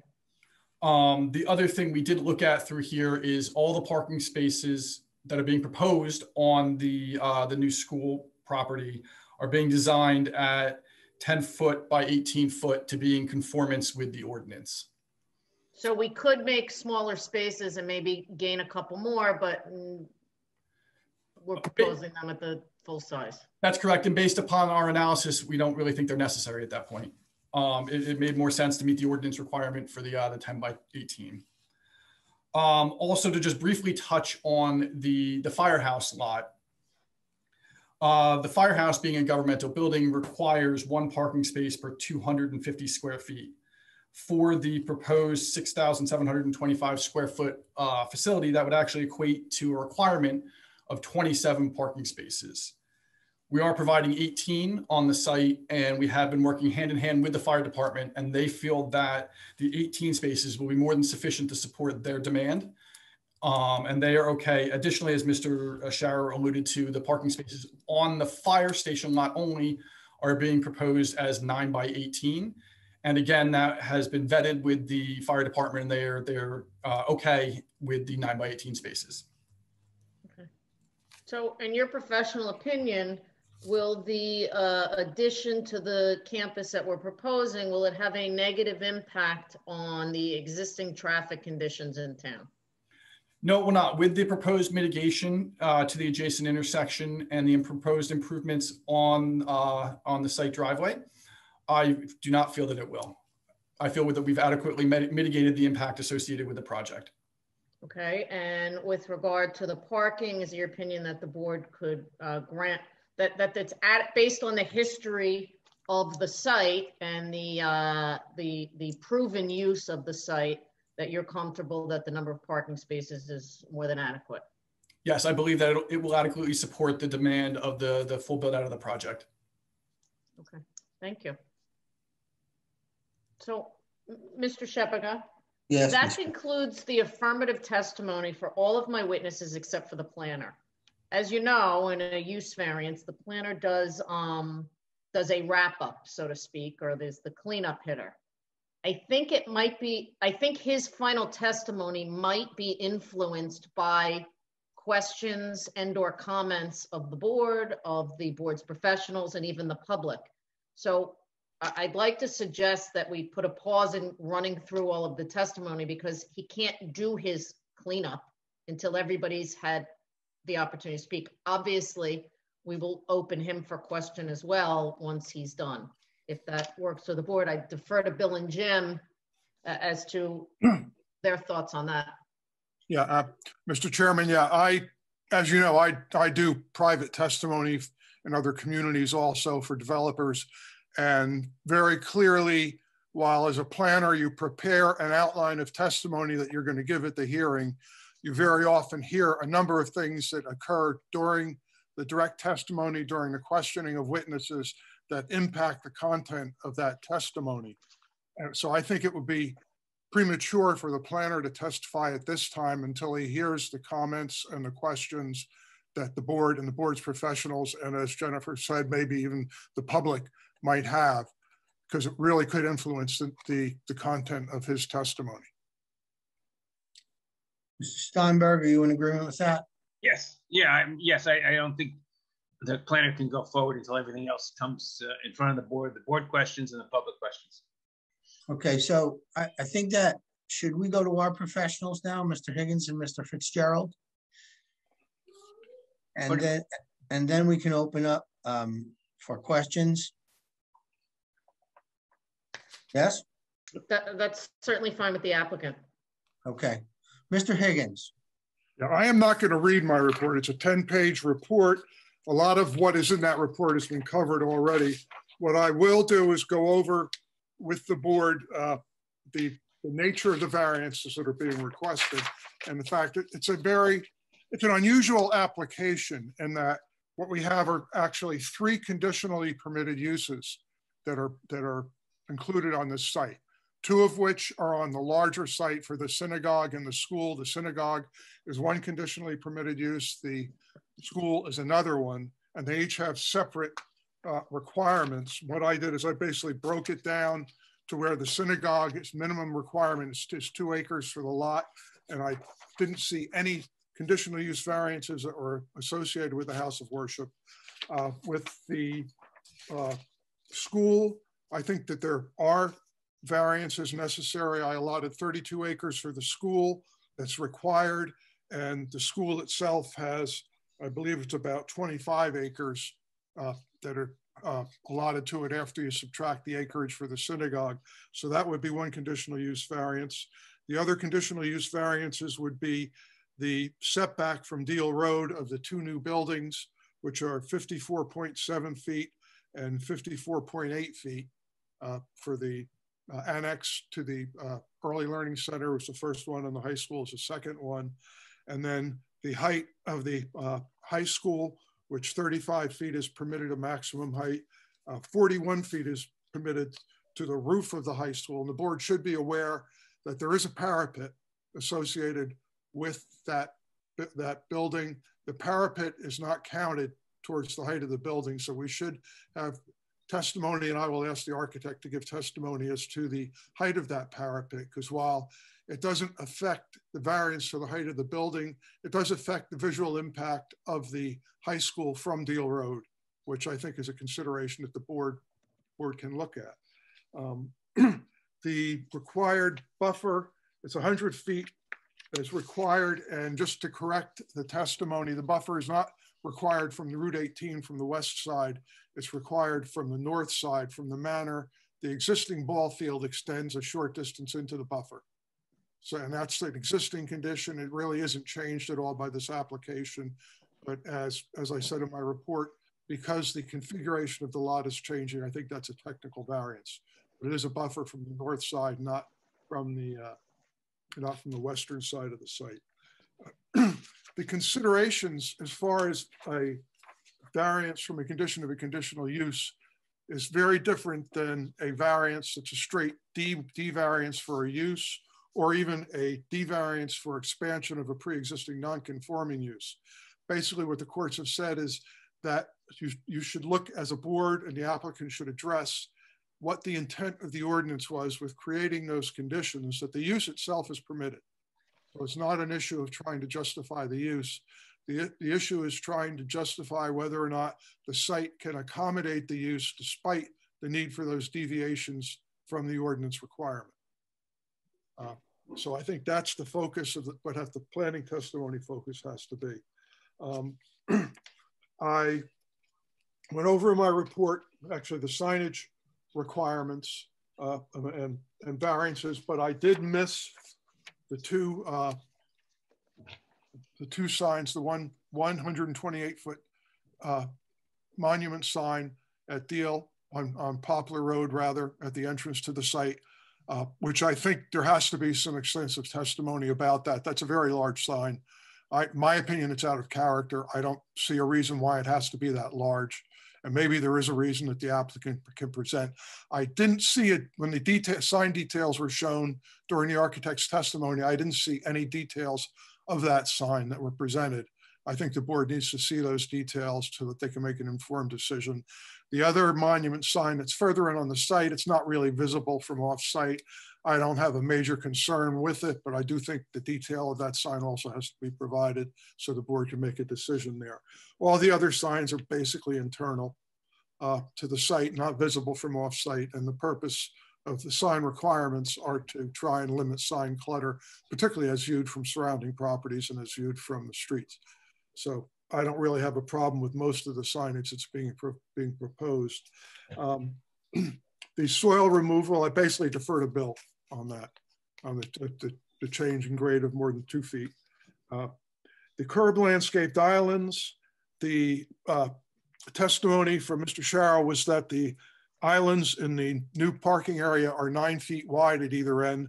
I scaled them to be 6 feet wide. I think that has to be clarified, whether 9 feet wide or 6 feet wide.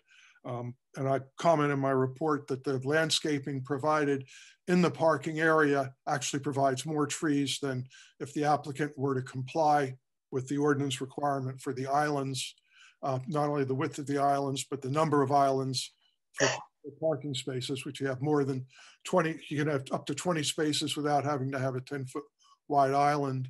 And because they've provided a very large, very wide, long island between the opposite parking spaces in the middle of that parking area, I think they've really complied with the intent of the ordinance in that regard. The parking space size, that has to do with the Firehouse. The parking spaces proposed for the high school all do conform. The spaces for the Firehouse are 9 feet wide. And I think there has to be some testimony that that's adequate. I haven't heard that testimony yet. The location of the curb cuts are basically, again, I don't think there's been any real testimony on that. I think we need to hear something as far as the adequacy of the location of the curb cuts. The Firehouse curb cuts are very close to the Deal Road and Poplar Road intersection. I don't think there's a solution to that with where they're locating the Firehouse, but I think we need to have some sort of testimony as to the fact that that's safe. I don't really have a major concern with the other curb cuts, their location. We've heard testimony on the off-street minimum parking spaces. I think the board can make its own decision on that. I don't think you need to have me chime in on that. The landscaped area along the front property lines, the ordinance requires a 25-foot wide landscaped area between the property line and any improvements on the site. There's a small area where 21 feet is provided. I don't think we had testimony to that specific issue. I think we need some testimony there. What was that again, Jim? I'm sorry, I didn't hear you. Cut out on my end. It's the landscape, to have a 25-foot wide landscaped area between the front property line and any construction on the site. And there's one area where there's 21 feet instead of 25 feet. It's a small area. It's near the tennis. I think it's a corner of the proposed tennis courts. Oh yeah, I believe there was testimony from Matt in that regard. Yeah. Okay. I missed that. There was a comment on the fence height. I agree that I don't think it should be a solid fence, particularly along Deal Road. The ordinance requires that a fence be no higher than 4 feet if it's not solid and it's in a front yard. What's being proposed is a 6-foot high fence. The suggestion has been that it would be a Jared style fence, an estate style fence.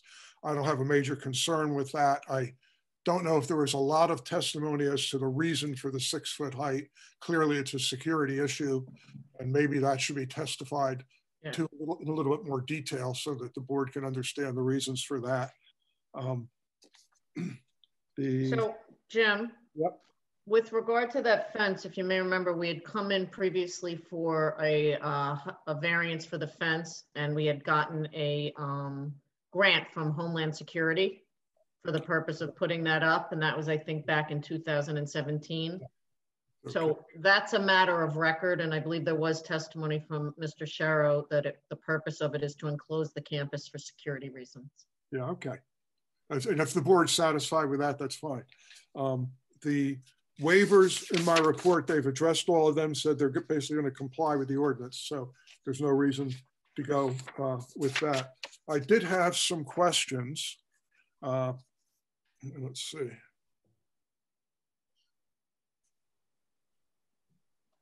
Oh, the Welcome to Ocean sign. Was there testimony as to the area of that sign? Because it is a sign that wouldn't otherwise be permitted. And it may be very nice. I do have a question as to what would be the appropriateness of a Welcome to Ocean sign right at the geographical center of the township. But again, I don't have a big problem with that wording on the sign. It's up to the board, I think, to decide whether they think it's appropriate. But I don't know if there was testimony as to the square footage of that sign. I didn't hear it. No, I don't think there was. And so we can have the architect offer that. Sure. Yeah. And then there was a question I had. There was some testimony about 5 additional parking spaces that are being proposed near, I think it's near the the basketball court. And the question I had, is that in addition to the 114 spaces that are being proposed north of the high school? And if that's the case, then are there 328 or 333 parking spaces on the site? So I think it might be helpful, Jim, maybe when you're done, to have the engineer answer some of those questions for you. Surely. And I'm done now. Oh, okay. So Matt, are you still here? I am. Okay, so let's go through them. So I believe you gave testimony as to the adequacy of the curb cuts and the location and why they were there. So why don't you just go through that again real quick? Sure. So the ones along Deal Road, that's a exit only on the west side for the trucks to safely leave the station and get onto Deal Road and either go east or west. And then the next one closer to the intersection is ingress only. We actually had it as a full access, but through some technical review meetings, we changed that to an in only. And then the Poplar Road access, we just put it as far away from the intersection as we could. Okay. So again, that's why we're requesting the variances for the location. Right. So for the safety of the maneuvering of the fire trucks and the firemen, this variance is needed for better circulation, that if it was compliant with the ordinance, it wouldn't function properly? That is correct. Okay. Matt, okay. Just while we're on the Firehouse, just to get something on the record, there are no landscaped islands proposed at the end of the parking rows in the Firehouse. Can you address the reasons for that? I touch on it in my report. Yeah, it's basically so that trucks can quickly get around there and not have to worry about those islands. It was something that we did through meetings with the fire folks. Yes. Okay. And the 25-foot landscaped area in the front. So that's the front. It's just along Poplar Road where we don't meet that one little corner of the tennis courts. Okay. That's 21 feet. Right. So so we meet it everywhere else. We're 4 feet off here, but it's just the corner. It's not the length of the tennis court. That is correct. Location. That is correct. And if the board deemed it necessary for that de minimis reduction of 4 feet, we would add more planting there if it was the board and subject to Jim's approval. Correct? Correct. And just on the landscaping issue, if the board were to feel that additional trees were necessary on the site, would that be a problem? Not one problem, not at all. We're happy to work with you to add trees where necessary. Okay.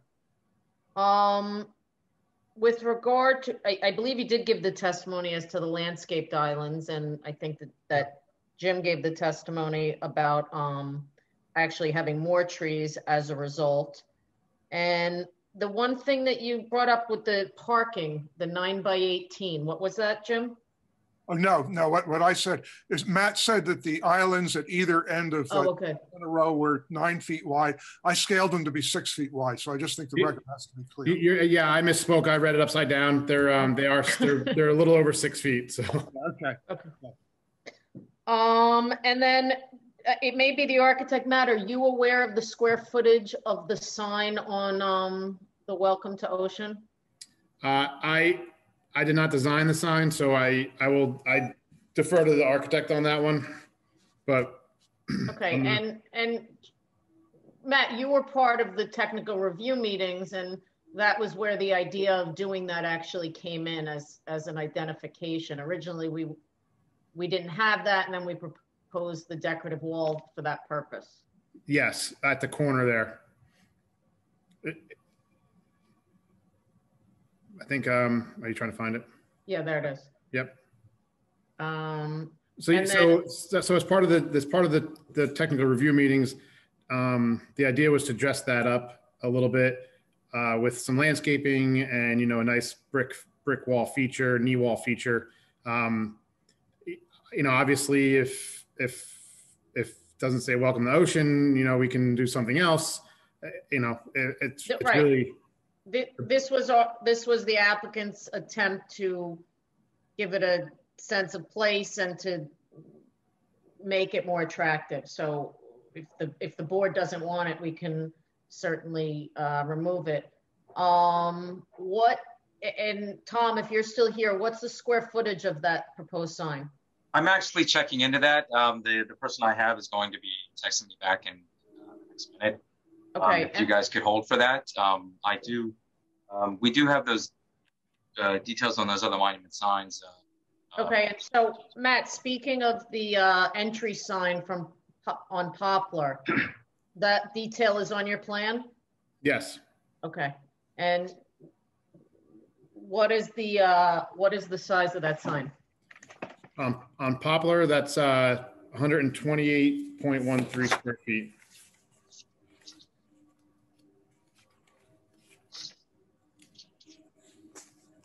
Okay, and that's the dimension of the actual sign, not the monument itself. So the sign area is 128.13 feet, and the height of the structure upon which it sits is what?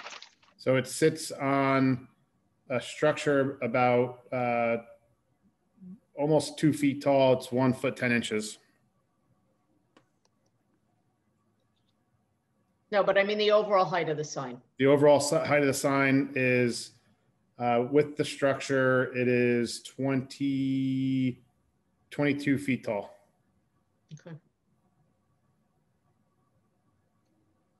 So Jim, that answers that question. And the detail, I just did look, it is on sheet 21 of the site plan. Okay, I missed that. My apologies. And the brick sign at the corner, based on the detail on that same detail sheet 21 of the site plans, it's approximately 33 square feet. Well, the only question I have for you, Matt, is you have Welcome to Ocean on that brick detail in a on top of each other as opposed to linear. So let's wait and get the confirmation from the architect, because your detail is slightly different than the rendering. You got it. And then I think there was one last question for me regarding the parking, the number of parking stalls. The 5 parking stalls over near the recreational fields, that's included in that 328. So total new parking for the school and the synagogue would be 328. Okay. Jim, does that address everything for you? I think so at this point, yes. Okay. Thank you. Mr. Fitzgerald, are you there? I am, Hello? Mr. Chairman. You have a report. I have 2 reports. Okay, so while we got Matt up there on the hot seat, let's keep him there for a minute and go through 1 or 2 things. If I recall, I was in a conversation with the applicant's attorney and maybe 1 or 2 of the board members, trustees, if you will, of the facility at the same time, where I suggested a 6-foot ornamental fence pretty much on the perimeter of the campus of the high school or of the yeshiva, the whole school complex. I just thought it would look really good with some landscaping. It's what surrounds many private schools like Randy, like Princeton, like Hun, like any number of private schools, you know, of stature, if you will, have a really nice ornamental fence like that around them. We have it around Monmouth University, miles of it. It just looks good. Well, we can certainly agree to change it to that ornamental fence over the PVC or solid fence. Thanks. Yeah, because I think that's what we talked about. I was a little bit surprised to see the vinyl. I didn't make a big deal of it, but I kind of like that campus look a little bit better than a screen fence. It was just a detail that we forgot to change in the resubmission. Well, there was a note on the plan too, as long as we're going to get picky, but that's fine. We'll get it squared away. All right. The existing basin, Matt, we're going to utilize that, correct? Correct. Is there any problem? I haven't seen the contours for that. Are they on the plan? Did I miss them? Yeah, we submitted the additional survey we did for that as part of our December submission. Yeah, that was and let's just, since you're referencing it, I'm gonna move it in. That says A13. There's a partial topographic survey. It's revised through 12/1/20 and it was submitted to the board on 12/23/20. And that's 1 page or 2 pages? That's 1 page. Nope, it's 2 pages. I apologize. Okay, because that's important, because if you pick up the one sheet like I did, I didn't pick up the topo that they went and did the extra survey work for an existing basin. Is there any issue with that being modified with DEP wise? Not that we found. Okay. We did do an analysis of the existing basin for existing conditions and proposed conditions for the overall site. It's in the stormwater management report. I'd be happy to sit down with you to review that. Well, if the board approves it, we can do that. If the board doesn't, there's no point to it. Okay? Exactly. I mean, my position is really simple. There's state regulations for how to deal with stormwater. Exactly. There's township regulations, which are virtually identical to the state. You got to do it. That's it. We don't grant waivers. I don't think we've ever granted a waiver unless it was extraordinary. I can't remember one. I've been here a little while. So you got to meet it. That's all there is to it. Agreed. We will, if approved, we will sit with you and make sure that you are happy and the stormwater design is sufficient. But Matt, more importantly, we will comply with the state and the township regulations with regard to stormwater. That is correct. That's what'll make me happy. Right. I knew that was coming, so I wanted to throw that in. With regard to the, let's see if I do this in order. Okay, well, let's go with the parking stall sizes. I design parking stalls all over the state just like you do. Almost every stall you do except barrier frees anymore are 9 by 18. I commend the effort to comply with the ordinance with 10 by 20s. I don't personally, from an engineering point of view, it's certainly up to the board and Jim, not more than me. But from an engineering perspective, I don't see the point of 9 by 18 parking stalls. So, I mean, 10 by 20s at a school, because it's typically one trip in, one trip out. It's not a lot of in and outs and maneuvering all day long. It just doesn't happen at a school complex that's K to 12. So I would recommend that they be 9 by 18. And if you don't need the extra stalls, put in some more landscaping, because the islands are 6 feet and they're supposed to be 10. And you could also, you could gain a few parking stalls, whatever. But I kind of think the spaces ought to be 9 by 18 and we get the extra green if they don't want the extra stalls. If the board agrees to that as part of the approval, then we would definitely make them 9 by 18s. Right now they are 10 by 18s, so we would just be reducing the width, right, not the length. I'm sorry, I said 10 by 20. I apologize. I didn't mean okay. that. All right, so now to get to my letter of March 8th, most of it it certainly doesn't need to be read. Item 5 is important more for the board than the applicant. If the applicant is hoping for a vacation of Poplar Place. In that regard, they would have to apply to the Township Council. What I'm suggesting in number 5 is, if you see fit to approve the application, that the board should also maybe pen a letter through the board chairman to the council recommending that, its position is recommending that the council vacate it, just as a matter of record for the council to have in their file when they act on it. My personal engineering, or my engineering opinion, is that it's a benefit to the town, because if this is approved, that pathway, roadway, whatever vehicle path, if you will only serve one particular entity, this complex. So there's no point in the town owning it, maintaining it, plowing it, doing all that. It's going to be a private driveway function. It should be a private driveway as to ownership, maintenance, responsibility. Bill, yes. Bill, just a suggestion, similar to when this board at the last meeting vacated a condition.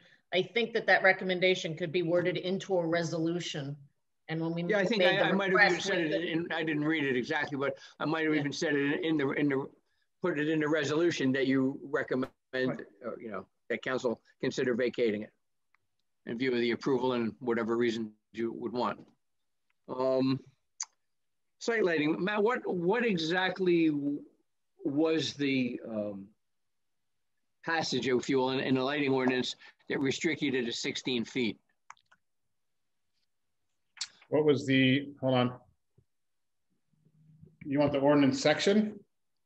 Well, I guess I was wondering why you felt you were restricted to 16 feet. I think I know where it is, but the reason that you want higher, and I'm a proponent of 28 feet on this because, again, no residence is going to be impacted by it. And the higher your light poles go, particularly with the downlights, which you're proposing, the better the distribution of lighting, the less propensity there is for high contrast areas where you go from bright to dark to bright to dark. When you set them up, the higher they go, the more even the light distribution, and the more even the light distribution, typically the safer things are, and the less energy you need to light it because uniformity actually trumps ISO foot candle power. Agreed. So we took it from section 21-46A .6.C.5. Basically, they limit, the way I read this, they limit it to 16 feet within a residentially zone, within 75 feet of a residential zone or used property. We are technically in a residential zone, so that's why we put it in there. Okay, I didn't read it exactly that way. I thought it was because of the piece across the street to the east, which is totally wetlands and will never be developed regardless. But in any event, since no single family residence is going to be impacted, I don't have a problem with them going to 28 feet, which is another allowable pole height in certain circumstances, because I think it'll just make a better lighting plan, but it's totally up to the board and up to the applicant and its engineer. I would support it. Again, with regard to that, if the recommendation is the taller pole, we would be happy to comply with it. We were trying to minimize the variance. So if the board's recommendation or your recommendation is, we'll be happy to work that out with you. Yeah, I think, I mean, we can look at it in a technical review in case of any particular pole, but from what I can see, the new poles are going to be, no one is going to see them, and I think the higher pole is going to give you a much better product. Personally, I mean, again, in my large parking areas at Monmouth, so you can go look at them, they're close to, I use almost exclusively 28-foot poles of the same type fixture.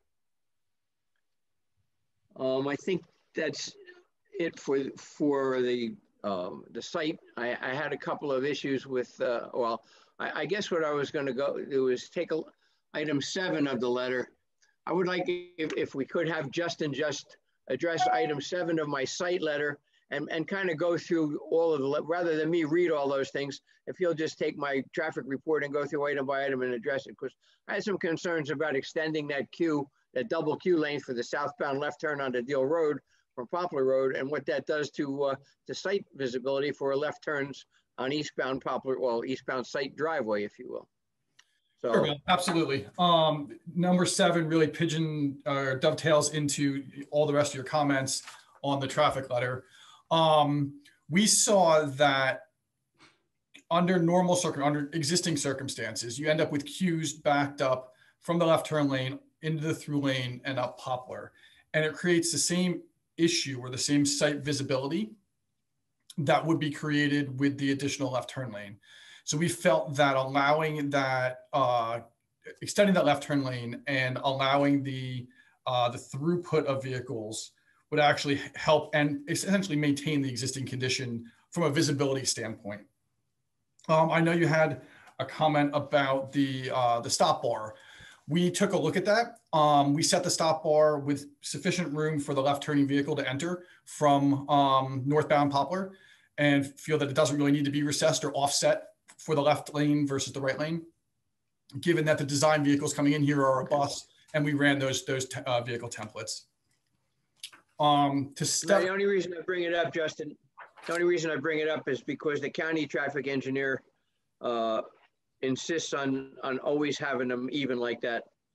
And everywhere you go around most intersections that I travel in this area, West Long Branch, Ocean, Eatontown, the corner at the center line and the corner of the stop bar, that intersection is always nipped off. Yep. And so I just mentioned it because I see so much of it. We looked into it, you know, and given the design vehicle that we're utilizing, it's actually set back far enough that it won't be impacted by that. So to run through your March 6th letter, comment number 1 talked about the trip generation for the site. And I understand your comments in the fact that there is no direct proportional increase to any of the individual metrics that are out there with the for the trip generation. And that's a function of the fact that you have staff driving themselves, you have students getting dropped off, and you have students being bused. So you can't really say that it, you know, your numbers are correct. The staff increased by 32%. Well, there's not going to be a direct increase in trip generation of 32% because it's again a function of the varying busing and drop off in staff. So we work hand in hand with the applicant to develop the number of students that are going to be dropped off and the occupancy of those vehicles, and came up with the trip generation. Number 2. Right, because you had said that you used the ITE stuff, and I was just wondering which one. No, it wasn't ITE.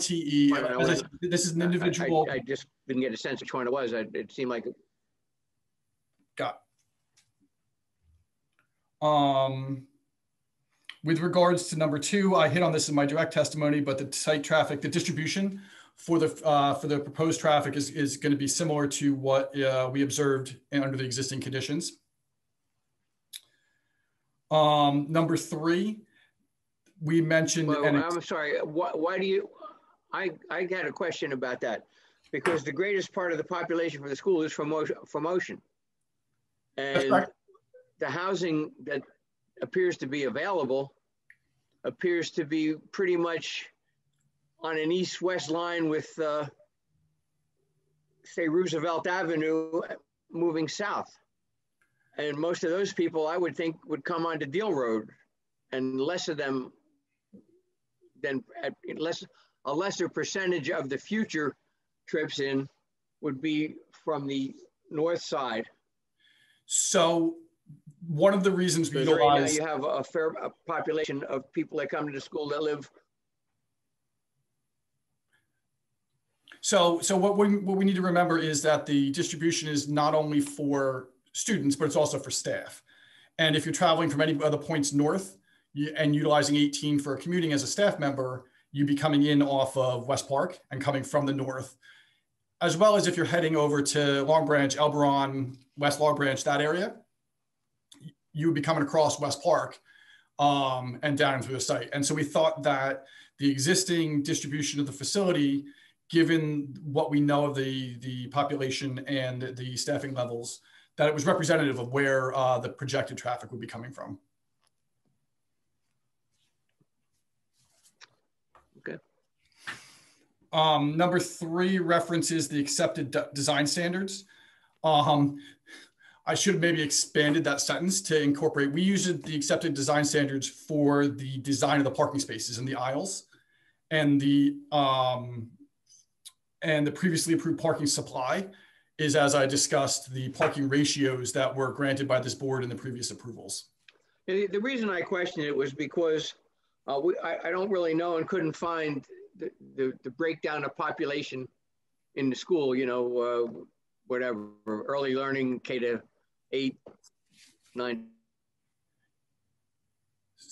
to 12, whatever, however you want to break it down. But the bottom line was, what I did see was a lot of space being added for the early learners and a lot of space being added for the high school. And I'm thinking in terms of, those are the people that generate the most need for parking, or at least trips in too. So that was why I questioned it, because we just didn't have a whole lot of information. But is the school pretty much broken up roughly the same number of students at each grade level? That's the intent, yes. At the full build out, we have estimated 100 students per grade level. And Bill, can I just add one thing into that? There was testimony, while we're adding the early learning and adding the high school, it's enabling us to grow the junior high and the elementary, and they're filling in that place. So they're expanding proportionately as well. It's just, they're not going into new buildings, they're going into existing buildings. No worries. I just may have missed that. My server connection dropped twice during the testimony, so I'm just following up. Okay, go ahead, Justin. I apologize. No problem. Working our way down with number 4 is discussing the random arrival, and I discussed that in the direct testimony. Yeah, I'm interested in that. Did you actually look at how cars arrive there and see how the platooning affects the queues at the lights? So I heard how you say it affects the gaps. So the platooning at the site driveway definitely would allow for greater gaps than are represented in a random arrival. And so the exiting maneuver we would actually anticipate to be better than what's projected in the capacity analyses. Is that based on any factual study? I mean, you would anticipate. I hear that, but what the what kind of distribution is the random distribution used in the capacity analysis? So the random distribution that's utilized in the capacity analysis is directly from the FHWA's Highway Capacity Manual, the HCM. And it's the methodology that's recommended to be utilized for that. And it gives like I said, it gives the more conservative analysis because it doesn't account for platooning of vehicles. All right, if you could send me to a reference, we don't have to do it now, but that demonstrates or somehow says that that's a more conservative analysis, I would appreciate it. Surely. Okay.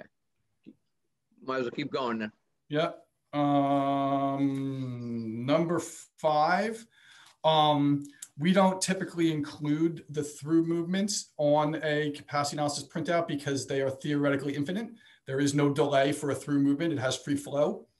So it would be a level of service A with 0 delay. What I said was the Synchro 11 report for the build AM appears to indicate that Poplar Road northbound through traffic will deteriorate to level of service F as a result of the project. I agree that. So, but it's not there now. When you're looking at the printout, Bill, the columns at the top don't align with the capacity printouts at the bottom. And so the level of service F that you see is for the eastbound left turn maneuver out of the driveway. And the reason we extended the turn lanes as long as we did was to accommodate the queue associated with that level of service F for the site driveway. The northbound through for Poplar Road operates, as I said, with infinite capacity at 0 delay, and the left turn in operates with levels of service B or better during any of the peak hours that were studied. Okay. Number 6 describes the queues and the queue output from the Synchro model. And as I discussed in my direct, we then, based on the concern that you brought up, put it into the dynamic modeling program, SimTraffic, to ensure that the queues are sufficient. And as I said, we arrived at queues of 372 feet based on was that in the report that I got or no?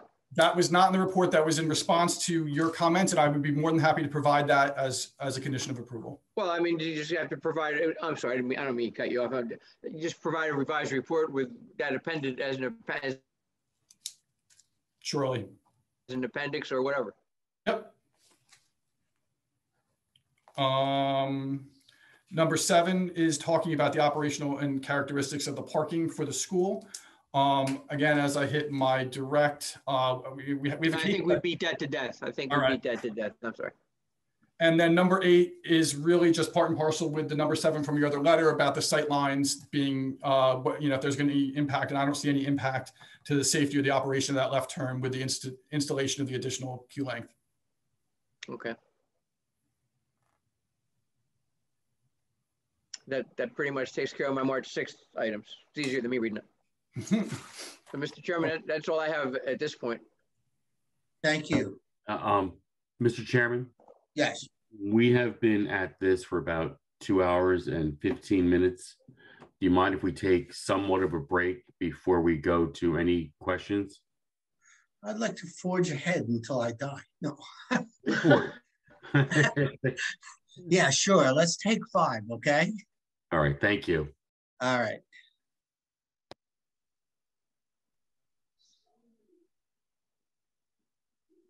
Okay, are we all back? Your video is not on, Mr. Shepherd. I know. Oh, okay. We get a roll call? Amy, please call the roll again.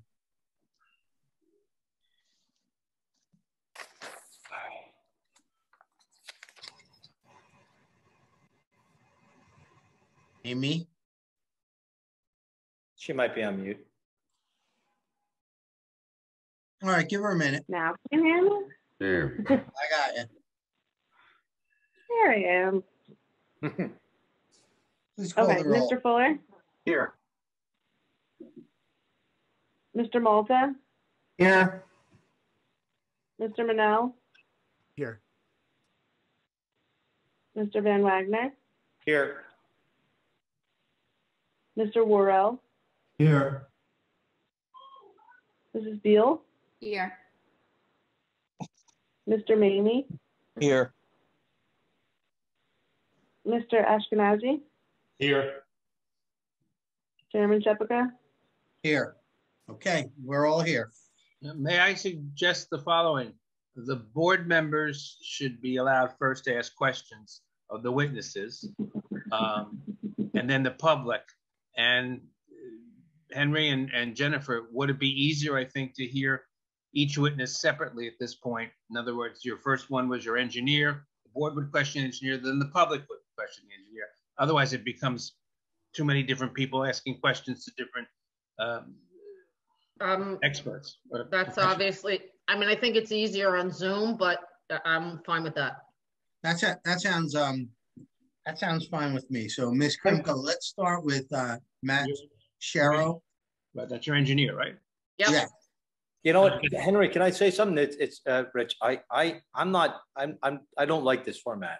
I mean, I know these are unprecedented times and we're trying to deal with stuff, but I mean, we had so much testimony come in from various individuals. And I mean, for instance, I mean, until Bill started to question Mr. Henry, the engineer, I mean, the traffic consultant. I mean, I heard more about capacity issues in the school that I wanted to ask about at that time. So I get what we're doing. And I just mean that this is hard enough often for me with the public not understanding. We're more of an adjudicatory board and we have to allow the case to go in the right way. And it should, and it has to. But it seems to them also, like always, that it's contrived to the applicants dictating and that happens. I get that. And now we're allowing for it in a way where I feel that way. I want to question witnesses while I'm hearing them. And so I'm not like objecting to anything. I'm just saying, as we go forward, this is a harder process for me to deal with. That's why I'm suggesting at this point, I appreciate that, Mark. I know what you're doing. Call back the engineer, the board will question the engineer, and then the public. So I think that it limits it to that person, and then we'll go on when everybody's finished to I guess the architect was next, and then the traffic. I do appreciate that. All I ever want is for the public to know that this is not a fait accompli. But as you hear it go in, it seems that way. And listen, Jennifer, I mean, if I had a client looking for, I would suggest you're good. I mean, I understand how it needs to go in, but it's not going in that way. Mr. Van Wagner, I didn't request this process, just so you know. No, I know you did. Okay, so when you talk about governing it, I just asked that we wait on the board engineer and the board planner's review letters. I didn't have anything to do with how the process was going. Totally did not need to suggest that. Rich, if I could stop you for 1 minute. We thought, we got together with Mark and Ron Kirk, and Ron thought that this might make the flow work better because we've had a lot of meetings like this now, and we thought that the flow might work better. We can always go back to something else, but we're not trying to limit the public or limit the board members. No, totally agree with you. I wanted to come back around and say, yeah, I know what you're doing, but I don't know if it comes off that way. So I want to make sure everyone does know. Right, I get what how we're trying to put it in, but Right. it's still wide open. That's all. Can the public comment? Yeah, yeah. Not At yet. this No, the point- public cannot yet. comment. At Not this yet. point, we've decided to, we'll call the engineer back, please. Sure. The public cannot comment on the rules that Not Mr. yet. Wagner is bringing up? Not yet. No. Not No. yet. No. That's not my purpose. My purpose was to allow Henry to make that clear and Jennifer, that's all. right. So we're calling back Mr. Sharrow, and the board members have any questions of Mr. Sharrow before we open his questions only to the public. I have a few, but I'll wait till I don't know if it's engineer or it has to do with building capacity. That Well- would be the architect, Mr. Van Wagner. Okay. Does parking have to do with engineering, or where does that fall in, Jennifer? It depends on if it's the design of the parking spots, it would fall under Mr. Sharrow. If it's adequacy of the parking, that was testified to by our traffic engineer. Okay. I'm going to ask this question because it just seems odd to me, okay? I know the fire department is a government building. Do I really need to take 2 spaces up for handicapped people in the firehouse? It's only, I'll answer, this is Matt Sharrow. It's 1 space and it's a You don't requirement. have a choice. Yeah, it's a requirement. I don't have a choice. Okay. And it's only 1 space. I just can't see that, it's going to get used for a handicap reason. I mean, on that point too, also, like, what is, who owns the spot that they're on right now? They do. The fire Okay, district. so when they move Board over, of Fire Commissioners, I'm sorry. they'll be, when they move over, though, they will no longer be owning their own land, right? No, they will. They're gonna own the lot where the firehouse is being proposed, and we will own the lot where the school is being proposed. So how will you achieve that? By a deed. So you're gonna do a swap. So who owns the lot that Hillel is on? If this is okay to ask, Jennifer? No, of course it is. So I can just give the breakdown, and it's on our application forms, but I'm happy to do it. I tried to read, we got them tonight. I didn't quite get So Hillel owns all of the land except for the current firehouse lot. They own the synagogue, and they own the school campus, and they own Copper Gables. The fire district owns, or the fire commissioners, I don't know in what name they hold title, owns the current configured lot for where the firehouse is. Okay. What is proposed by way of an agreement between the 2 parties is a land swap. So the fire commissioners department, et cetera, will own the corner lot where the firehouse is proposed, and Hillel will own the remainder. So I guess this is for you and Mark, but does the fact that there's common ownership between the 2 lots impact the variance request? Because don't we always have to ask that? No, I don't understand the question. I think I do, Mr. Van Wagner, if I may. Ownership. We're proposing. Mr. Malta is my attorney. We're proposing a lot consolidation.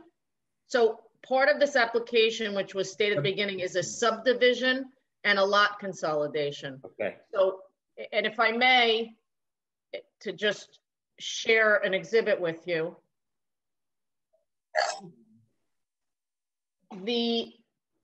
What you see, the yellow line, this will all become 1 lot, the large campus, and this corner piece will become another lot. So the variances that we're requesting are with regard to the new proposed lot lines, not the existing.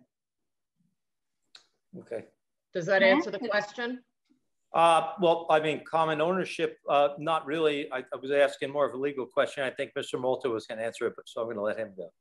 So not my specialty, but in my opinion, there's not going to be common ownership because right now there's 2 separate owners, and when they swap the property, there's still going to be 2 separate owners. They're just going to own 2 different things. There's only going to be maybe a microsecond when one party might, in some philosophical sense, own 2 lots, but not in any real sense. No, I didn't mean that, Russ. I'm sorry. I thought that, right? I thought we had overlapping ownership, even if you call them different LLCs. No. So what I can address is a couple things. First, by the way, Jen, that had to do with a prior application back right in the context of merger. Right. I believe you're asking context of merger, and the part that's very important for that is the merger doctrine only applies if there's common ownership and the lots are undersized for the zone. Gotcha. Then they would merge as a matter of law. And they would have to have been lots that were created under the old map filing law. This was actually done by way of a subdivision post municipal land use law. So you can own 6 lots in the same name and they could all be undersized under current zoning, but if they were approved by a planning board and created that way, they do not merge as a matter of law. So Jennifer's correct. Yeah, I agree with you. Yes. And here we have a subdivision, and both Russ is correct for a microsecond before they do the switch. There may be some common ownership, but we will create, if the board approves, we will create a subdivision, 2 new lots, one big one for the entire campus, and the other one would be the lot for the fire department, the fire district, and that would be under their name. There'll be deeds transpired, and that can all be protected. That's not right. And we would expect that it would be filed simultaneously. Right. And I did start to ask you that question at the end of like the first intro hearing. So yeah, thank you for that. Okay. Richard, any other questions? Not right now. Okay. Anyone else from the board have questions for the engineer? Well, actually, I mean, okay. Jen, you said the question I wanted to ask should be for someone else later on the. Yeah, if it's a capacity of the building question, that would go to the architect, not the engineer. So no, Henry, sorry. Okay. So, and that's not because I'm, just so everyone understands, it's not because I'm dictating who you have to ask a question to. It's not within his, it's not within his field of expertise. I understand. It's a building code issue that the architect would answer. Russ, did you have a question? Yes, well, I guess it's more of a comment. I would just say that for me personally, if the size of the parking spaces is going to be reduced to 9 feet, I think I have a preference, not a strong preference, but some preference for adding additional parking spaces if that's possible to do, rather than more plantings, since all the parking spaces are internal to the facility. And we could agree to that, Mr. Malta, and we have already agreed to enhance the landscaping on the perimeter if directed by the board planner. So I think that that would address both. Henry, I also, I have some major questions about ingress, egress, and actually the renderings that I don't believe are true in terms of the width of the roadway going in and out. But would that be for an hour or later? So I think that's for traffic, isn't it? The renderings and the accuracy of the renderings would be the architect because he prepared them. And the safety of ingress and egress and circulation would be the traffic engineer. Okay. And that's kind of, anyway, yes. Yeah, no, understand. Just want to make sure I had when to ask. Henry? Right. And yes. It's Shawanda. I have a question. I believe this is the right witness to ask. So the original, the 10 by 20 going to the 9 by 18 is what creates the 328? No? No, so currently at the size they're at. No, they're proposing the 328. Okay. Go ahead, Bill. Go ahead, Bill. I was going to say the 328 one is with the 10 by 18s behind the high school and the new early learning school building. And if we go to 9 foot wides there, I've figured out they can probably pick up somewhere around 7 or 8 more stalls. I figured out about 9. It would actually even be more. Yeah, I figured out about 9. Okay. Okay. So, but those are 10 feet wide now in the 328 count. What are the size of the others across the Poplar Bill? 9 by 18. They're already 9 by 18, so the new ones would match the existing. Yeah, if they go to 9 by 18 and they get more stalls too. That's why I don't really have. I understand the intent of trying to comply with an ordinance requirement, but sometimes there's benefits to not, the benefits outweigh the detriments kind of thing. More parking, maybe more green. That's the benefits. You'll get a little bit of parking and you'll get a little bit of green out of going to 9-foot stalls. Thanks, Matt. Yep. Shawanda, did that answer your question? Yes. Thank you. Any other questions? Henry, one more like kind of ground setting question. So maybe for Mark and Jennifer. So is a private school a beneficial use that needs to stretch down to preschool and lower in any way? Any school is considered inherently beneficial, and our planner will speak to that. But that's not the issue here. This is not a use variance. Okay, this is an expansion of a conditional use, and whether or not the site can accommodate the what it wants to do without meeting the condition. It's not a beneficial use, and it's not the standard use variance. This is a different criterion. It's in Jim's report, I believe, and I'm sure that both their planner will address it and Jim will comment on it. It's a different criteria. Right. Okay, and I did ask that, and I didn't ask it right. But then, Mark, maybe through you to Jennifer, I missed it earlier. Is the question? I mean, part of the application to stretch backwards to so where are they at now in terms of is it yeah, you broke up. Can you repeat the question? You broke up. For Jennifer, I guess, not to have her testify, but what's the part of the application? Is it what grade level are we going back to? Okay, so and this isn't testimony, this is me representing the applicant, sharing what our application is for. And right now, we're not changing the grade levels, meaning right now we have the early learning up to 12th grade. So we're not introducing any new grade levels over what's existing there today. So we're just asking for more students. We're just asking for asking for new buildings that will enable us to house more students. Yeah, I think part of their testimony the first night was that they're making their 8th graders or their younger kids go into the junior high, and then the junior high kids go into the high school. So they need more room at the bottom or at the top, whatever you want to place it. Right. But I have some questions in that regard, but might be for the architect apparently. Yeah, but that's the proposal that they have, and they expanded over, I think, a 5-year period or something to that extent. The original thing. But basically, the condition that they have to meet here is that the school needs 32 acres and they have 25. I just want to note one thing, Mark, and it's just a point for the record. The school actually owns lot 47, which used to be adjacent to this lot. And when Route 18 extension and the jug handle went in, it actually separated from this particular lot. So how much more acreage does that give you? Well in excess of the 32. Well in excess. I think that part of that, I'm sure Mr. Janew's testimony will bring that out.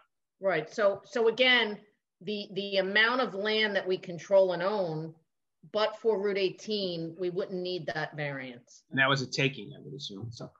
Yes. Well, it wasn't a taking. They can. I don't know. I was just a youngster when that occurred. Yeah, but I think that Mr. Janeau should bring that up, and he will. We'll have Jim comment on it. But that property to the west of 18, I don't think is developable at all because of wetlands. Right. But it is can count as part of the 32 acres, or at least fill the intent.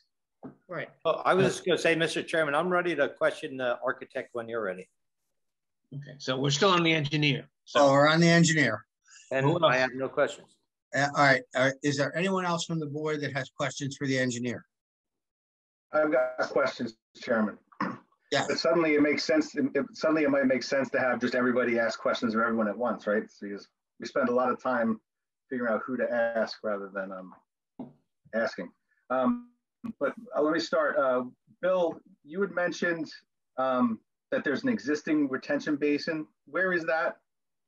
Or the engineer maybe Jennifer. Yeah, I'm getting it. I've gotten pretty good It's to the north of the parking lot, to the north of Poplar Place. Okay, so it's not on that corner. Okay, yeah, all right. All right, thank you. The existing Been there for firehouse, many years. yeah, the existing firehouse, how far back is that? From Deal Road? Yes. Yeah, the setback. The setback. Yeah, that's what he's asking. So the existing firehouse is 97 feet from Deal Road. All right. The existing buildings, there's like a 1-story building, a 2-story building. Those are about 54 feet, right? Is that that ballpark? The existing building on the school campus? Yeah, sorry, on the school campus. Yep, that 1-story building that's along Deal Road is at 57.7 feet. Right, and then there's the other one that's even bigger. I'm looking at Jim's note. Yeah, the larger one, 66. Founders Hall. That's that bigger one that's next to it. 69.1. 69.1. Right. Yep. And then the new high school, how far back will that setback be? So the new high school will be 57.8. Where in your process or in the school's process, where else did you consider putting that school or the high school, the new high school? Were there other ideas, different locations, or was it always that close to the road and that tall? That was before my time, but I can say that what the intention was to kind of stay similar to that existing 57.7 setback for the existing building along Deal Road. Right, and that was also to keep the parking and the buildings almost facing into the internal to the campus. Right, yeah. So I guess that's my point. They all face in, and from the view from the road is not nearly as amazing as from the parking lot inside. The new firehouse, what will that setback be? That setback will be, I don't want to read it upside down again, 69.6. Okay. And then the existing Copper Gables building, what's that setback from Deal? That was to the glass vestibule, no, to the porch was 117.6. To the actual building was 126.5. Okay. Last one, I think for you, sir, and you probably, I don't know if you know this, with this swap and the signage that would go on the corner of Poplar and Deal, who would be responsible for that landscaping? The one on Poplar and Deal, that would be, I would assume the high school, it's going to be part of their property, the school. Wait a minute, wait. I think you said the corner of Poplar and Deal where it said "Welcome to Ocean." Yeah. Is that what you're asking? Sorry, that's a good question. That's above my pay grade. I can answer that, Mr. Fuller. The construction of the landscaping and the requirement of doing it would be on the high school. I'm sorry, on the school. Sure. I would assume that since it's on the fire district's property, they would be required to maintain it, just like they'd be required to maintain their basin that serves just their lot. Okay. Okay, that's it for me. Thank you. Thank you. Are there any other questions from the board members? I do, Mr. Shevka. Hours of operation, would that be now to be discussed, the school year, or would that be for someone else? Well, I think, Jim, that was given to us the first night. Right. So Jennifer can recap it, okay? Okay. Or I can have the planner recap it. And Mr. Worrell, just for housekeeping purposes, I know that you weren't there for the initial roll call. Hello. Right, I couldn't log in for a half hour on this. Okay, so I just, Mark, we can talk about that at the end if we get to a vote today. Well, he can't vote tonight if we get to a vote tonight because he did not hear the whole application. Right.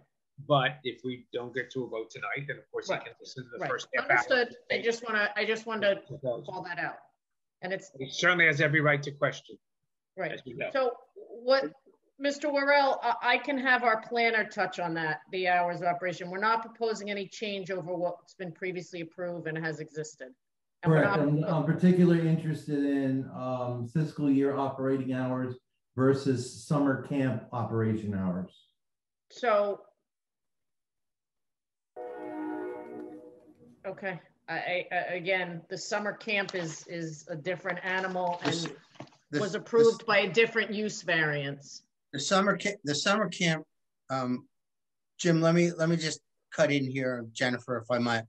The summer camp was approved at a different time for different hours for a different period of time, and it's very specific to those times. And I think that this board voted, I'm not sure when, and I'm not sure that Jennifer was even the attorney at that time, but there's very specific times that we can, I'll have to get back to you on that, or Ron will, or I have all the resolutions, and while I can read, I have them listed and broken down, and I can certainly provide that information. Jim is asking, and this was testified to at the initial hearing, that the summer camp will operate the same way it has been operating, and the school does not operate at the same time as the camp. Oh, that is correct. There's no, if that's the question, Mr. Worrell, there's no overlap between the two. That was my question. Yeah, I'm that sorry, first I didn't know night, I think your operations manager, that was a distinct question and correct concern, and Jim may have forgotten it. I don't know if you were at the first meeting, Jim, were you? Yeah. Yeah, I think he was. That's 2 months ago, so I can understand not remembering. Thank you. Any other questions from the board? One. Mr. Eskenazi. I do have one more comment and a question for Matt. Well, can Mr. Eskenazi go for his question? Then we'll come back. I didn't hear him say that. Yes, absolutely. Mr. Eskenazi. It's less of a question, but I just want to make sure there's not going to be any downtime on the firehouse, is there? In other words, it's just going to move. The firehouse will be built, and it's going to move over. I don't know that we have a, I can't answer that. I can certainly have Mr. Flanagan answer because I wasn't party to the agreement between the two. But certainly if the board were to approve this, they could condition that there'd be no downtime for the firehouse. Okay. Well, can we go to Craig? Craig, are you still there? Yes, sir. What, is there going to be any downtime? No, so the agreement right now is that they're going to, the new building will be built. All the permits would be satisfied. Once that's done, we would have about 30 or so days to move out, and then they would take control of the older building. So there will be zero downtime, zero apparatus out of the building, or that's it. And I'd like to add, this is Matt Sharrow. I'd like to add that we specifically designed the site to stay separate from a utility grading stormwater perspective, so that this could be done in a safe and efficient way to maintain the firehouse, and there wouldn't be any downtime. Henry, yeah, I'm sorry, but yeah, Mr. Van Wack. Did we introduce Craig to for questions, or is that later? That's going to come later. Mr. Eskenazi, I'm sorry. No, understood. I was just asking. Gotcha. If not, I'll come back to that. Any other questions from the board for the engineer? Okay. Okay, now, are there any questions from the public for the engineer? This is questions only, not comments.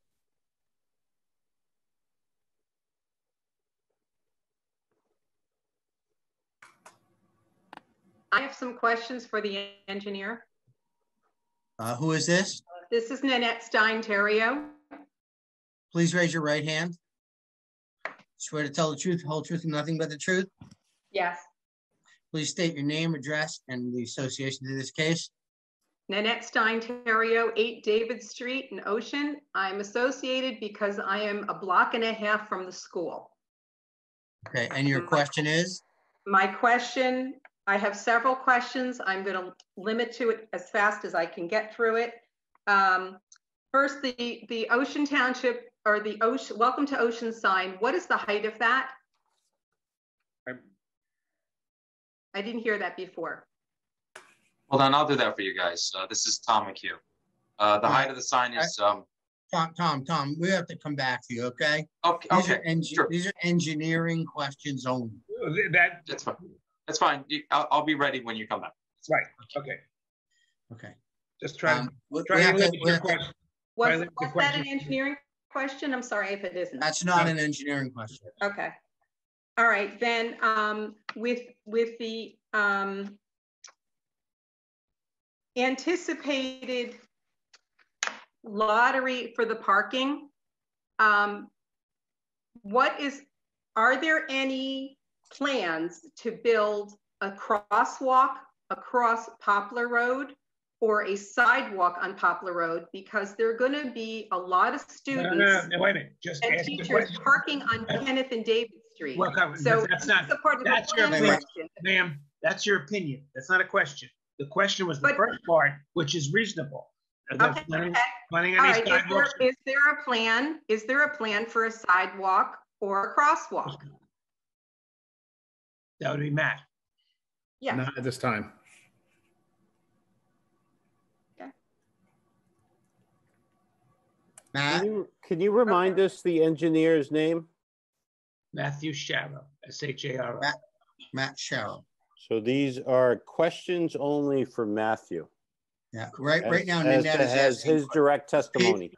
Peter, okay. right my now. other question is, what is the anticipated hours of the lights for the tennis courts? Question. I don't have that answer. I'd have to get it from the school operations folks. And also the basketball courts, because the basketball courts are further north, correct? On Poplar, they're closer to the temple? No, no, the basketball courts are closer to the existing school. Okay. I'm sure Ms. Krimko would have to get back to you on that. Yeah, but I think we're going to need some sort of a turnoff time. I agree with you. That's fine, and we'll get that answer. But I'm just putting this up so she can see where the tennis courts are as related to the basketball court. Can you see that? No. Not yet. Oh, I didn't. I'm sorry. It didn't click. Sorry about that. Mr. Sharrow made very specific testimony to the site plan, so the public will have to be careful to ask questions only to the site plan testimony, or it'll be objected to. So I'll point out the tennis courts are along Poplar Road on the south side, or just below the existing Poplar Place entrance, and then the basketball courts are more internal, almost in the center of the screen right now, being circled by the arrow.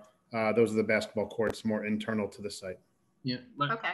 I think it's a good question, and I think that we need to come up, if the board should approve this, there has to be some restriction on that lighting. Great question. Please. Okay, and then I think this is for you, for the land behind the temple. That's considered wetlands, I believe. That's where the drainage is. That's correct. Okay. Will that ever be built on? Or can it ever be built on? It's no. Okay. It's wetlands. It's all part of a wetland area that cannot be built on. Okay. All right. Thank you. And those are my questions for you. Ms. Stein, I didn't get the rest of your last name. Terrio. Could you just spell that? T as in Tom, E-R-E-O.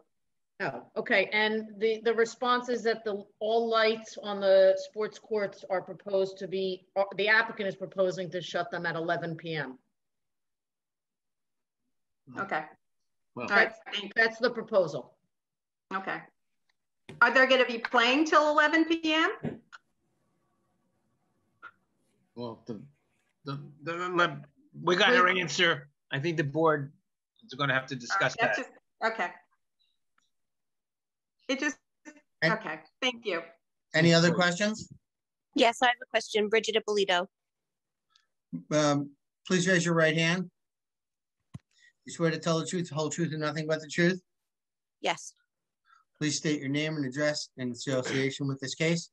Bridget Ippolito, 9 David Street.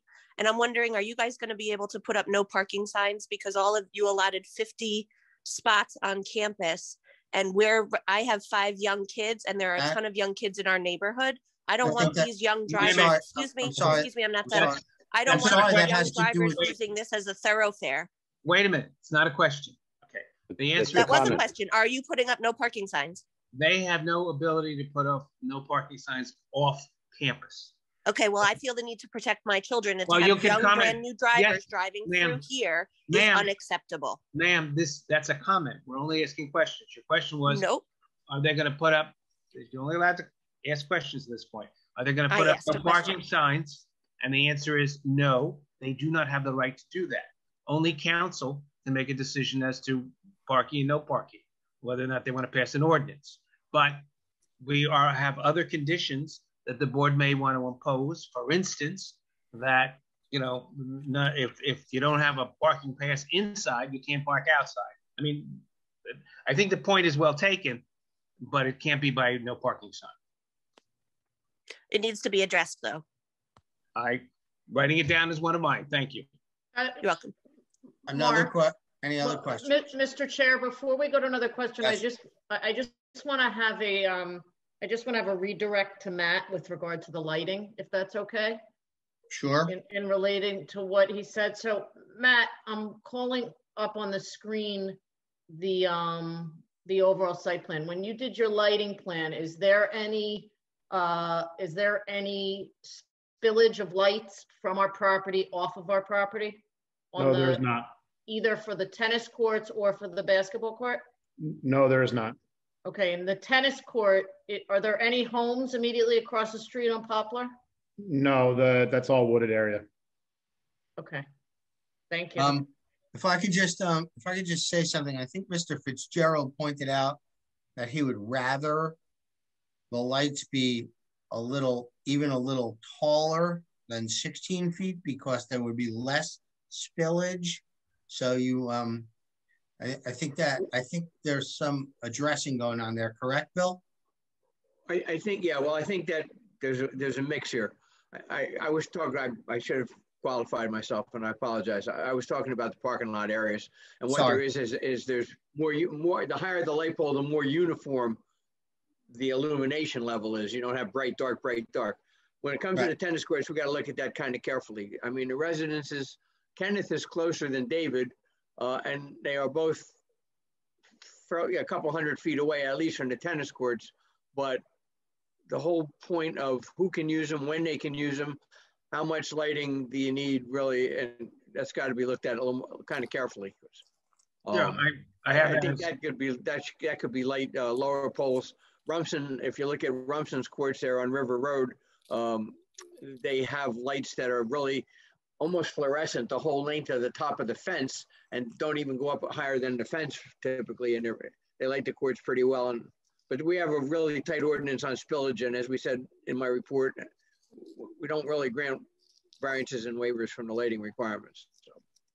Hey, Henry, can I say, we've always, like, on that front, Phil, because of his experience with like colleges around the area, I mean, he's always done a great job with that. I mean, everybody's loved it. Even behind some of our big shopping centers where, I think Orchard Plaza, that area, like, right? So the Cascades and all, he knows that. So I don't think it's going to be a problem. Absolutely. I think that, I think Bill can address that with, I think we also have to come up with some conditions as to timing, when they have to go off, when they're used, etc., because they are close to the edge of the property. Okay. That's a couple of questions. And also some restrictions on parking outside of the campus we'll have to get to also. Okay. I think that we can talk about that. We have to talk about it. Mm-hmm. Let's go back to the public. Is there any other questions from the public for the engineer? Yes. This is Peter Yunkin, 610 Deal Road. Okay. Please raise your right hand. Raised. Do you swear to tell the truth, the whole truth, and nothing but the truth? I do. Please state your name, address, and association to the case. Peter Yunkin, 610 Deal Road. I live on Deal Road. And I respectfully request, very humbly, some time to reclaim back as the public from the redirect expert testimony from the applicant's attorney. I feel like you've cut us a little short. So if you could let me speak without interruption, I have a very simple request. If you have a question, it's fine. If you don't have a question and it's a comment, you'll have to wait. My question for you, Mr. Shapiga, is could I question the engineer at the next special meeting? Or do I have to question the engineer tonight on his direct testimony? Well, I would it's question 9 o'clock. Most of the time was used up. 8:50 we got to direct testimony and then it was ended. I would question him tonight, sir, because if you have a question, question him. Okay, I believe he spoke to parking. Okay. And he spoke to 114 parking stalls for staff today. Is that increasing?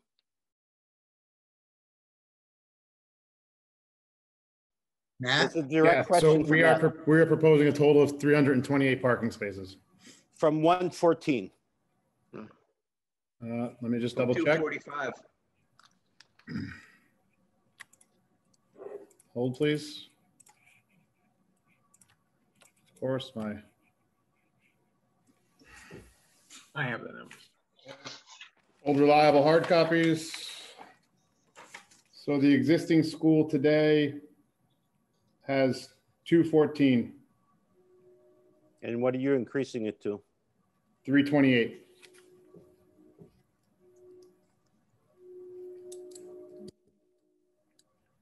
Why? It's a direct question. Well, Why there was what? testimony on that. There was testimony on why. That came from the traffic engineer. So refresh it. Do I have to question the traffic engineer? When his turn comes up, you can, sure. So this is only On that for particular the question, yes, engineer. sir. Okay, I reserve my time for asking the traffic engineer then. Did the engineer testify to the setback variance existing at 57 feet for something that is there today and wanting to bring everything else up to that 57 feet and not stay with the 100 feet that was required under the ordinance? I did testify to the new dimensions from Deal Road, yes. And again, if I asked you your reasons for seeking that variance, negative criteria versus positive criteria, why can't you respect the 100%, the 100 feet? We left it as to mimic the existing. Mimic the existing. Did you ever consider not mimicking the existing? No, we didn't evaluate it that way. Okay, thank you. And did you also testify to lighting variances?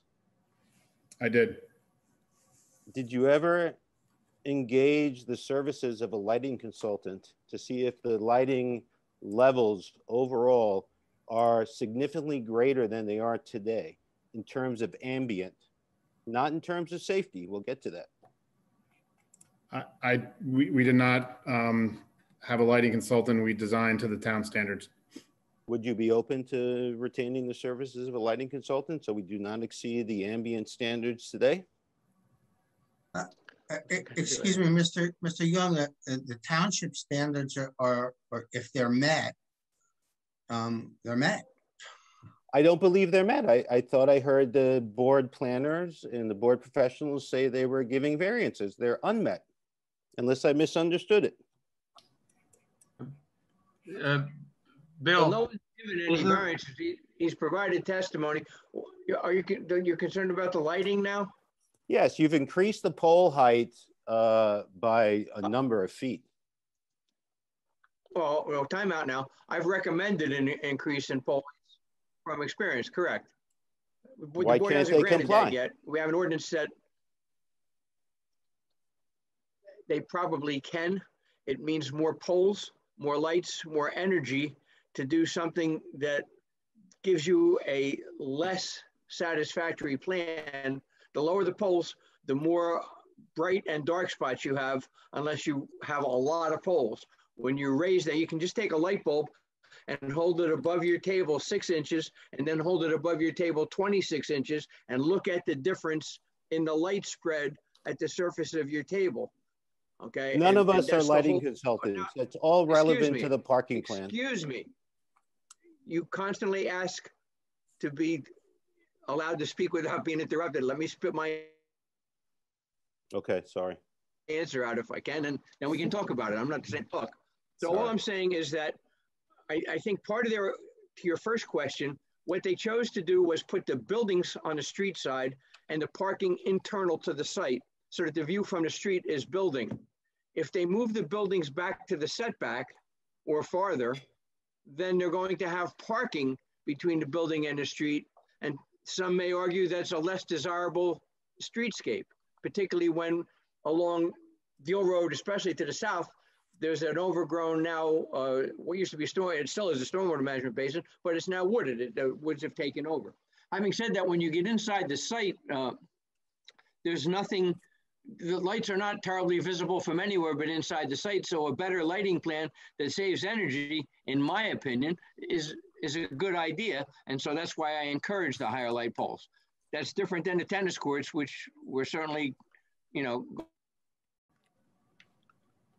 Mr. Higgins, I respect your opinion. I really don't want to be argumentative. I was trying to ask my questions to the expert testimony of the engineer. And it's very difficult with the way this is structured. So I have to be very careful. It was a question for the engineer. Is that it, Mr. Young?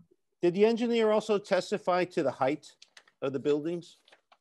Yeah, he did. Okay, so I can ask questions as to the heights of the buildings? I did not testify to the height of the building. The architect did. Okay, so that will be deferred to a later round of questionings. Yes. So we spoke about parking and lighting, and we spoke about drainage. Then I think I'm concluding my questions for the engineer. If anybody else in the public has questions, have at it. Oh, thank you, Mr. Young. Does anyone else from the public? I'd like to ask a question. Okay, and please raise your right hand. Hi. Please raise your right hand. Yes.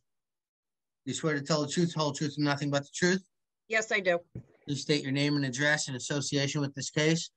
My name is Carolyn Cleary Franco, Franco. My address is 916 Deal Road. I am at the corner of Deal, Roller, Poplar, so I'm directly across from the property. I'm the only house on all 4 corners besides Copper Gables, just to clarify. Okay. I have questions about the firehouse, I'd like to see the site plan again and ask the engineer to clarify the setback and the lighting. And I know it sounds like from Craig's testimony that it's going to a 24/7 facility. I'd like to know how different the setback's going to be from the existing structure. It looks the same, but when you see the numbers on paper, it doesn't look the same. And I just like a little more clarification on the lighting, the signage, and if it's illuminated signage, especially since my house is right across the street on the Roller Road corner. I think we can do. I think we can't testify. We can't get testimony from Craig at this point. But no, I'm not worried about that at this point. I understand that. Matt, if you could answer Ms. Cleary's question about signage, lighting, setbacks. Setbacks. So I'll start with setbacks. So thank you. I think I went through this, but so the building, the proposed firehouse is approximately 69.6 feet back from Deal Road. And the existing Copper Gables to the deck is 116.7. As far as lighting goes, there is no spillage over the property line. The corner is actually, with the LED lights these days, you really have good control of where you point the lights. It's all downlit lighting onto the parking areas and drive aisles of the firehouse. So that corner, proposed corner, where it's green on the map in front of you, that's all. There's no lighting out there. It's not lit up. There's no spillage out into that corner.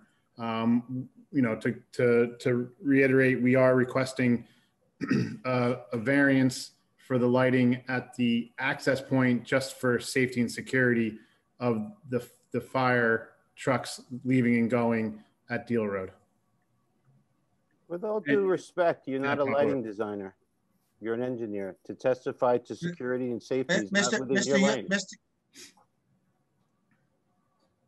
Mr. Young, please, you're not, just don't break in, okay? If you have a question, just please wait, okay? I'll raise my hand. Ms. Cleary, did that satisfy your answer, or are we? I guess the only existing question I have then for the setback, it seems that the new firehouse is going to be 50% closer to the road. Is that kind of where I'm getting from those numbers? Plus or minus. It's 106. That's 117 versus 70. It's just such a busy class 1 corner to have that firehouse move up that much visually, and I've been the original owner in this house since the 70s. So, some concerns about that. Ms. Cleary, you're now testifying, okay? Yes. There's a point later on. Explaining what my question was, sorry. Not really, but we'll have the time to comment. Ms. Cleary, I believe you had one last question, and that was regarding the signage and what it would be like. It's the two, you can go out there today and look, it'd be the 2 existing signs that are on the firehouse property today. The illuminated sign that's out on the roadway? Yeah, so the one that says Oakhurst Fire Company next to the flag, and then the other one, the lower sign that's the LED sign. Yeah, the sign to the, I guess, the east right of the driveway. Okay, my concern would be about the existing sign that's there. It does produce a lot of light. It already does from where it is from my house. So, thank you. Thank you. Any other questions for Matt? Question, please. Please raise your right hand. You swear to tell the truth, the whole truth, and nothing but the truth? I do. Please state your name, address, and association with this case. Sheila McCord, MCCORD, 4 David Street. I was wondering, and I think it's the engineer's question, is there going to be a sidewalk put in east of the synagogue? Not at this time. Is there going to be any landscaping put in east of the synagogue? There is none proposed.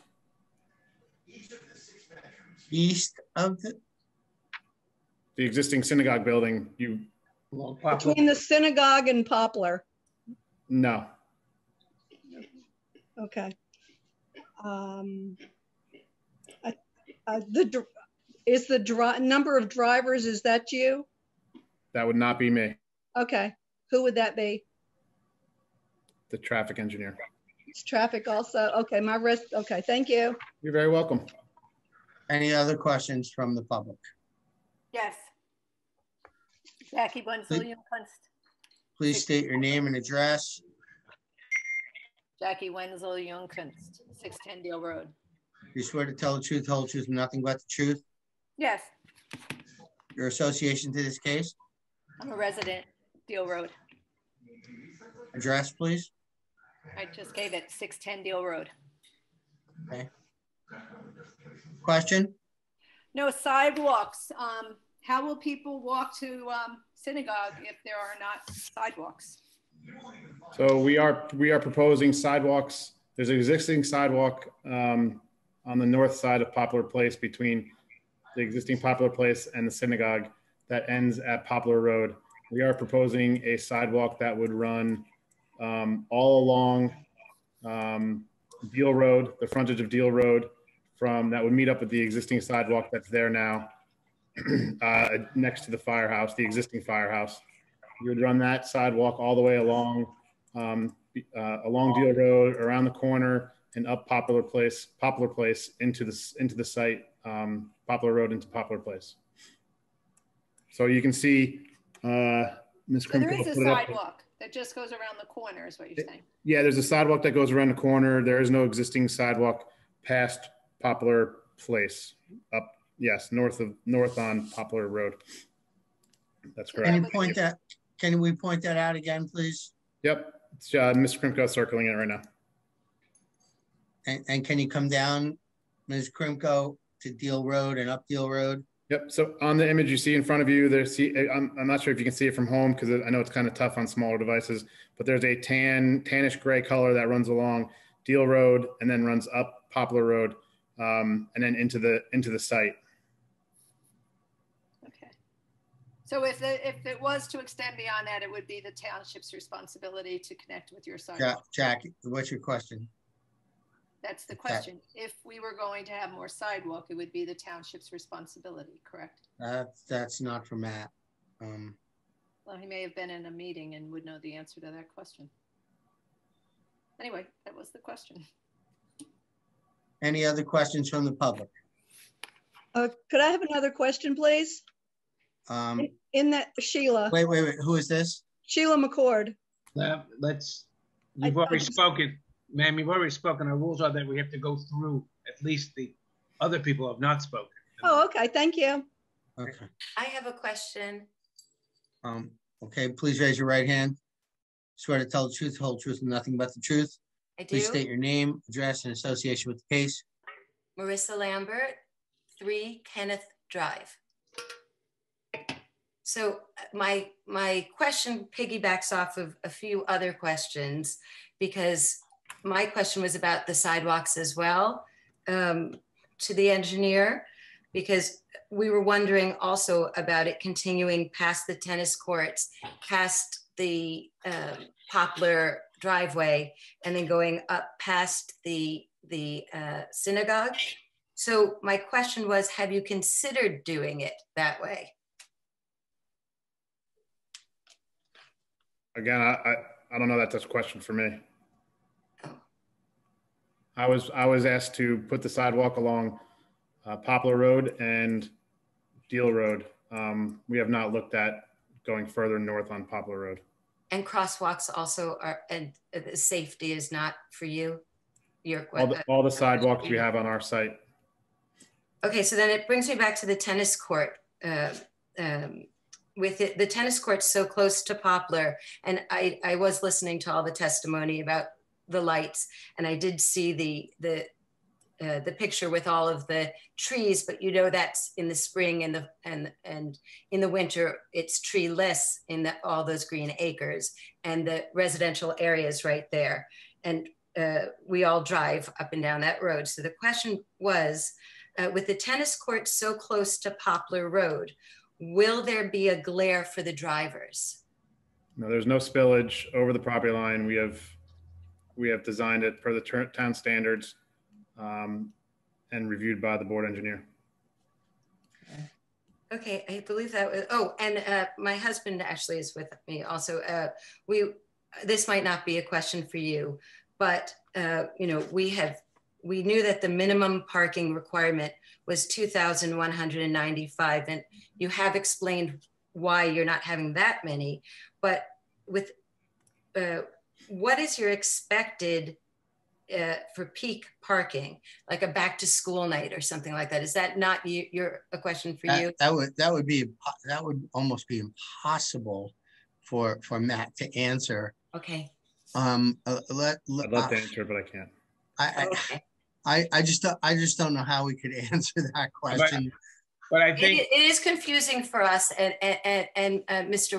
Van Wagner was right. It's you know, confusing. So Henry, one thing, like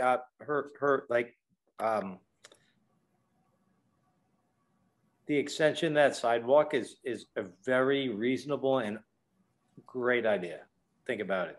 Yeah, I have that down. And crosswalks. We have no and that crosswalk. too. I mean, she's making great points. Right, and I think we need to go back to the applicant and find out what their plans are going to be when they have projects or assemblies or parents' night and everything. Understood. But that's something that you're entitled to an answer on. It's So, a different process, man, but you made a great point. It absolutely, Ms. Lambert, it absolutely is a viable question, but I don't think that that's for the engineer. I think we have to go back to the applicant and find out exactly what they're thinking about when they have open schools and things like that and performances. Not for now, but will happen. Yeah. And actually, this is actually a question for the board. I didn't know when to bring it up, but it's, you know, we got the letters and I don't know who it applies to, but toward the end of the letter, there's a paragraph that says that there's the applicant is asking that if this is all approved, that that then things can be amended without further notice. No, so I can, as the attorney. Wait, Jennifer, let Mark answer. I'm asking the board. We didn't know when to ask that question. That's basically a catch-all phrase that if she missed some of the variances that are required, they can still be discussed and still be brought up at the meeting. But we would not be notified? No. Well, for instance, if there's 10 different variances that everyone knows about, and it turns out that one of our professionals finds another variance and he mentions it to the board, that can be discussed at the meeting. Okay. That's what it's basically a catch-all phrase, and it's used in every town and in every application. Okay, this is our first time attending these meetings, so we're learning as we go. Now we're talking about if it turns out to be a major variance. For instance, they didn't bring up the parking variance, and you need 2,000, and they're going to have 300. That would be something that would require the applicant to be noticed. But if there's a point that the light in the tennis court is 2 feet off than where it should be, we would hear the application and bring it up at the meeting. It's a matter of quantity, I guess, of the variances. But that's a sort of a catch-all phrase that everybody uses, so we don't have to be notified. Thank you for clarifying that. Mark, I just think it's also important to add that it wouldn't be without notice, meaning it would be discussed publicly at the meeting. Yes. It just means that we wouldn't send you a new letter. Right. You would have to come to the meeting and hear it, and then at the end of the meeting, they're going to announce the next one. It's not that anything's going to be done outside of the public. Correct. Ms. Krimko, I didn't mean to cut you off, but I wanted Mark to answer that question. Fair. I just wanted to add that. Okay.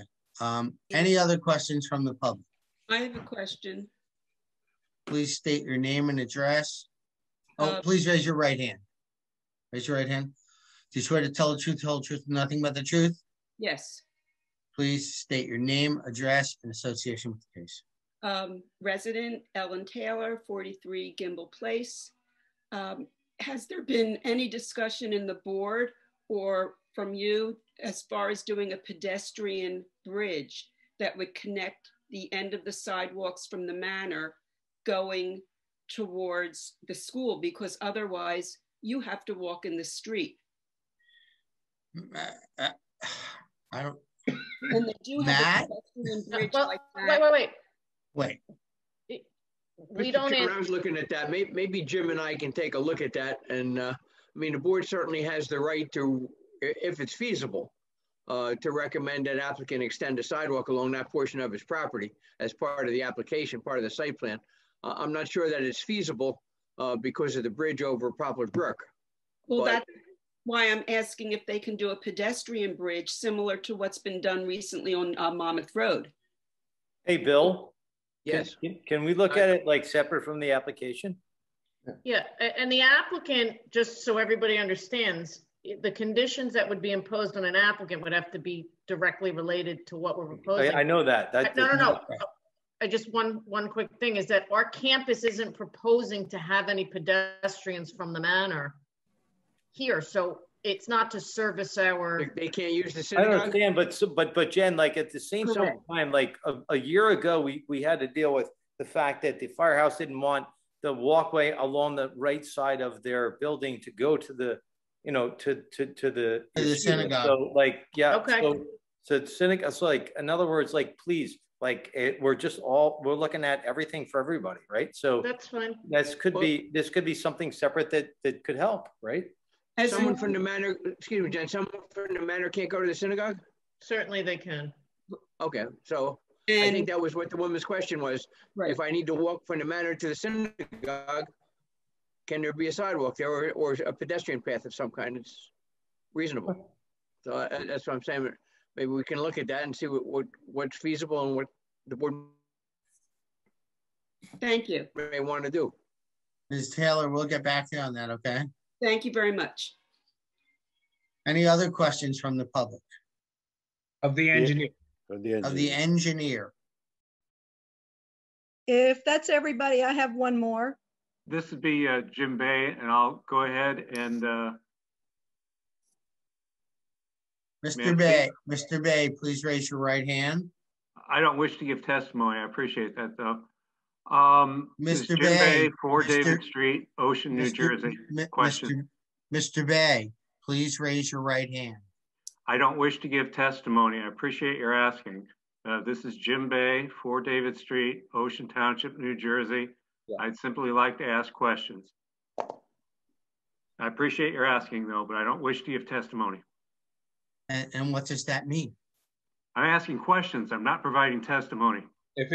We'll watch let's hear the question. Okay, I appreciate it. Jennifer, could you bring the rendering up again, please? Which one, Mr. Bay? The one you've been using has been excellent. Thank you. Okay, give me 1 second. That one? Please, thank you. I apologize. What is the gentleman's name? Mark? Matt Sharrow. Matt, if we could look at the end of Poplar Place,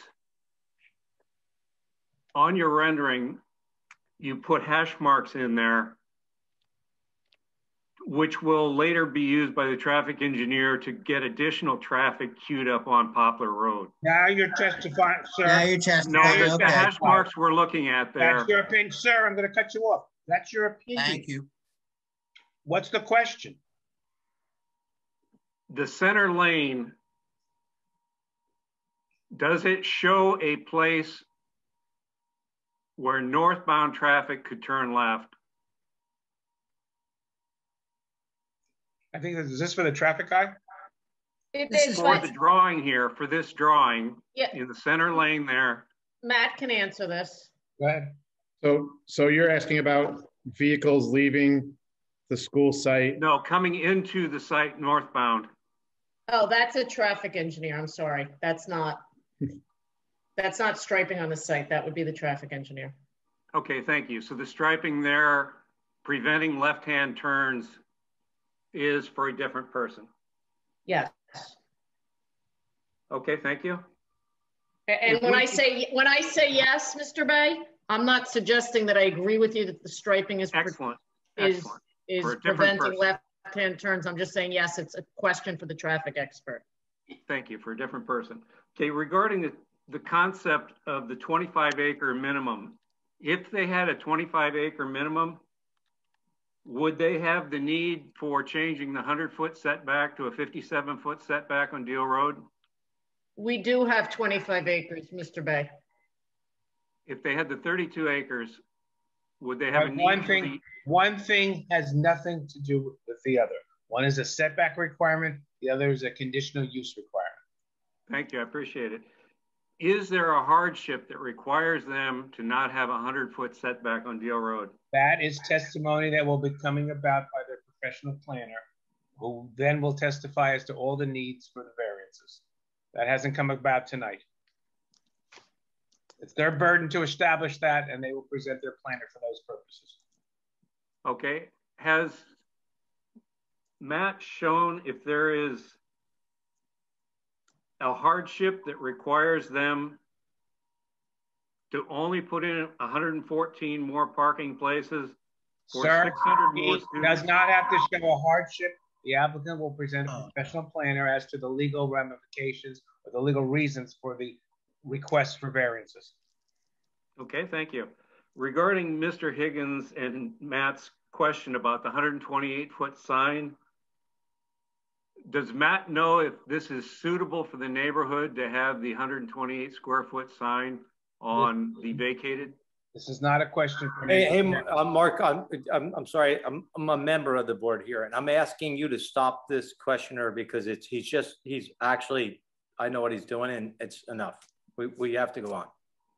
Well, we have time limits also of these questions. I don't know. But I know, seriously, sir, I know you're trying to like ask the wrong question right now. And you're asking it 4 ways.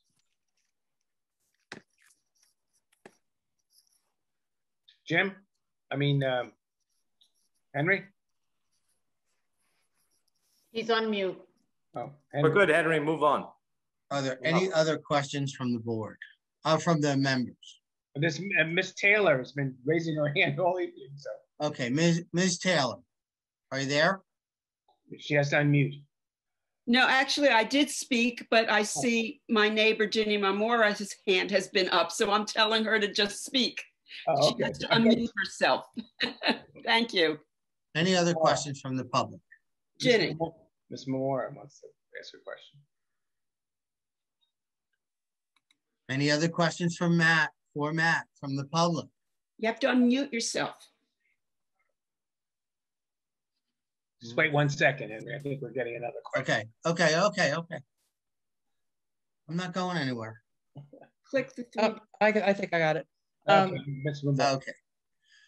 Do you want to swear me in? Yes. Okay, please raise your right hand. Yep. That's your left hand. Sorry. Right hand. My other right. The other right. You swear to tell the truth, the whole truth, and nothing but the truth. I do.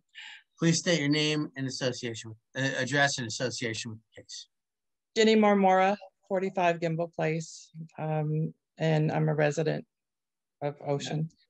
I was wondering if you could tell me the lot size of the current fire department and what the lot size of the new fire department without the retention basin in that corner nonsense.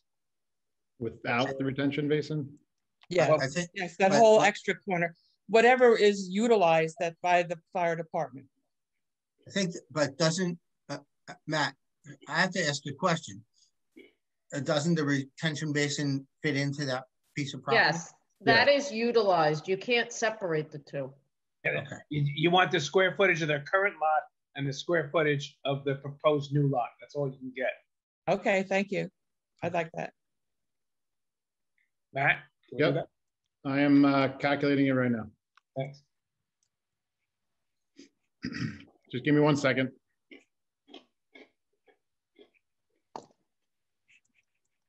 I apologize. I didn't have it in front of me. Quicker, Matt. I know. Just kidding.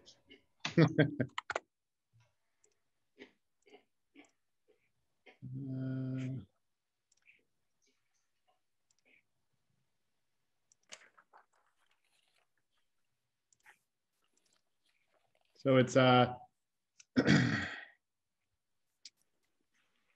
82,539 square feet. Can you say that again, Matt? Because I didn't hear you. Sorry, 82,539 square feet. Currently? Current firehouse lot. And the proposed firehouse lot is 60,648 square feet. So it's smaller. Yes.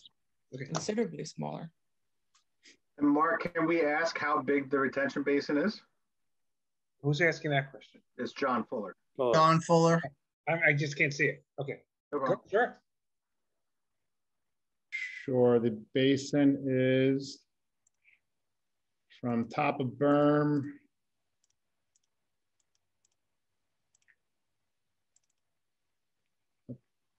approximately, sorry, wrong tool.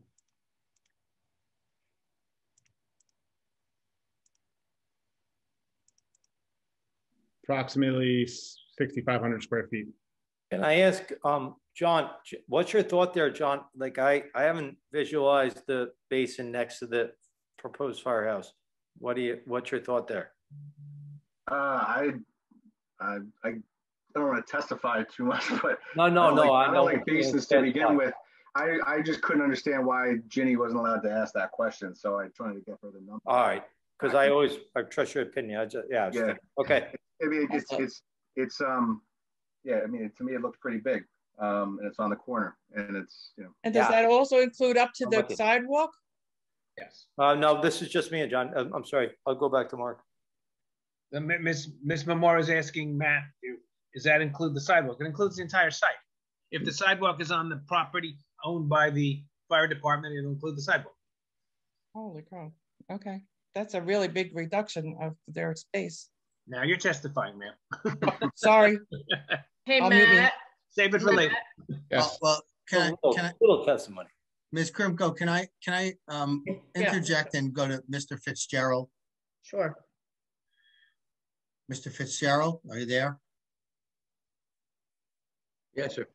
Yeah. Yes. So I just want you to explain to the people. I know it's not a question, but I know that corner very well. Been here since I'm a kid. That corner's coming way down. You need a retention basin. And we all know why we do need a retention basin, but you might want to just tell people. Okay, well, the way the law works is quite simple. When you have a piece of property and stormwater runs off it in, say, a pre-application condition, I won't say pre-developed because some sites are redeveloped, but when water runs off it, it may run off it in 1 spot, 2 spot, or 3 spots or more. In this case, water runs off this whole 30-acre property, whatever, 32 acres, in 3 places typically. It runs off onto Deal Road near the corner. There's a drainage system, starts about in front of Copper Gables and heads east, and it crosses Poplar Road, heads east about 300 feet further, right by that bend as you're heading east, that bends to the left. There's a stream that comes, or a ditch that comes under there from the development over on the south side of Deal Road, and then it heads into Poplar Brook. That's one place where it exits the site. It also exits the site near the tennis courts, right over the curb line into an inlet in Poplar Road. From there, it goes east across Poplar Road and kind of at an angle into the brook by the bridge. And the third place is it heads north across Poplar Place in a drainage system that's pretty much even with the current Copper Gables driveway, heads across the parking lot behind on the west side of the synagogue and into an existing detention basin that's been there for many years. So when you have 3 points of exit for the runoff, then you must treat the developed condition to state standards for mitigation of runoff at all 3 of those places. So they have 2 basins. They told you that one was on the east side of the proposed high school building and one was on the east side of the proposed firehouse. And those are to mitigate runoff leaving the post-development site heading to Deal Road. Then they have some other infrastructure below the tennis courts that mitigate runoff leaving the site and heading to the Poplar Road drainage system and across Poplar Road. And then they have several installations that mitigate the new construction before runoff from that mitigated runoff goes into that pipe system and into the existing basin and leaving. And the point is that all 3 of those have to be managed in the same manner to the same standards. So that's why they have basins kind of all over the place instead of a central one. Henry, and I didn't mean to cut off the public or the board from that, but nobody knows drainage better than Mr. Fitzgerald. And I wanted to make sure that everybody understands why that corner is now going to have a drainage basin and it didn't before. And Henry, if you don't mind, if I could ask something, and I won't belabor it because, you know, there was an incredible rendering of that, but, you know, I am probably the one board member who lives closest to that corner. And it's the elevation there, Billy, you you know more than anybody, like it works well now, right? Yeah. The drainage there works great. What's going to happen? I mean, there's an elevation there. What's going to happen if we raise the building, pull everything forward? Where's that going? Well, that's what I was just finished saying. That's why, you know, they've chosen to do, because the new 2 school buildings are on the big lot. There's going to be 2 lots owned by the yeshiva, and then the fire commissioners are going to own the other lot. They've chosen to have each one responsible for a basin, but those basins have to mitigate the runoff to levels below those that occur today.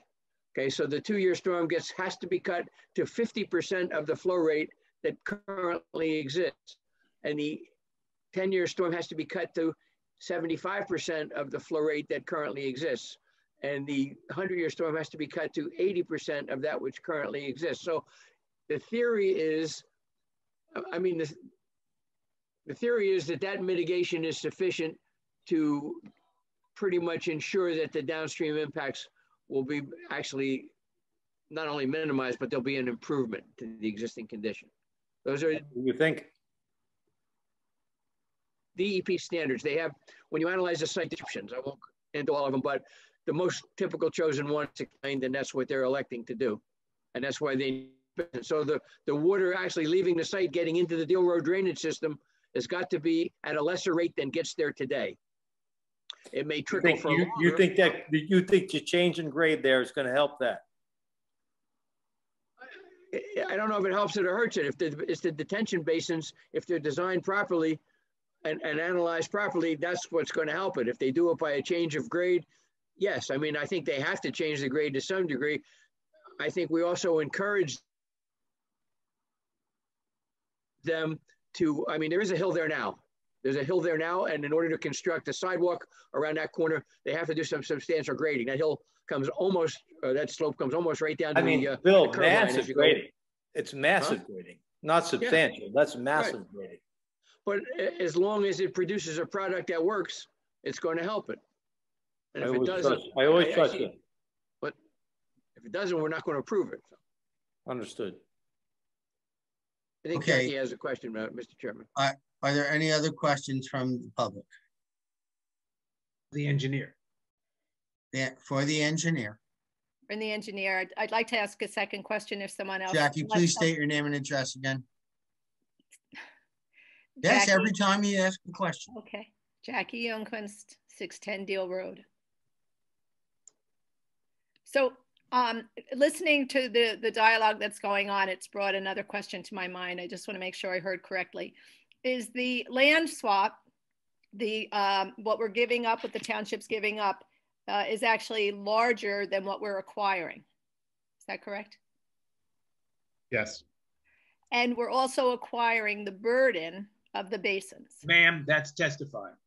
And the township doesn't own it. Are we also, why are the basins on the town's land and not on the yeshiva? Ma'am, that question was answered by Mr. Fitzgerald. He just gave us a whole reason. It has to have its own, every lot has to have its own drainage plan. But we don't have a basin there today. You can bring it up as an objection. No, but I'm asking, we don't have a basin there today, but so the basin will be required because of the extra construction on that land? The extra impervious coverage, that's correct. I mean. So is there a space on the other side that could absorb that we don't have to have that right on the corner? No, that was what I was just trying to explain, Jackie. I owned that building for 17 years with 3 other partners. We always tied into we had everything draining to the north to Poplar Place, and it went into the Poplar Place drainage system and then to the north.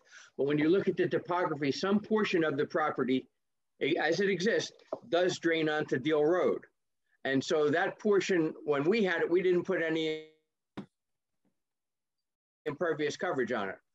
They are now proposing to develop it, and it will get, now that has to be mitigated. It can't be taken, well, it could be maybe taken the other way, but everything has to get to the state standards, and they get to choose how they're going to do it. And this is how they're choosing. And if it works. The state decides that, you're saying? I'm sorry. Who decides that? The state? Well, no, the state sets the standard they have to meet for rates of runoff leaving the property. So you're saying who's deciding this? The engineer for the developer? Their designer decides how he wants to meet it. And you're okay with it? I don't have a choice if it meets the ordinance requirements and the state requirements. Why? I mean, you know. I don't know. I guess I feel like we're acquiring less land. Jackie, don't testify, please. Don't testify, please. Got it. Just later. And that's something up to the fire department. They may be getting more of an advantage in another way. Do you know if they asked for this? Did they ask for an upgrade in this one? When Craig Flanagan testifies, you can ask. You can ask for the. You can ask Craig. Any other questions for the engineer, Matt? I have another. This led to another. Well, just wait, Miss Lambert. See if anybody else. Anyone else before we go back. Okay. Are there any new questions from new township residents that for Matt, the engineer? I have a small question. This is Jack Mamie. Jack? Hello? Yeah. Jack, go ahead. You're from the board. Okay. Yes.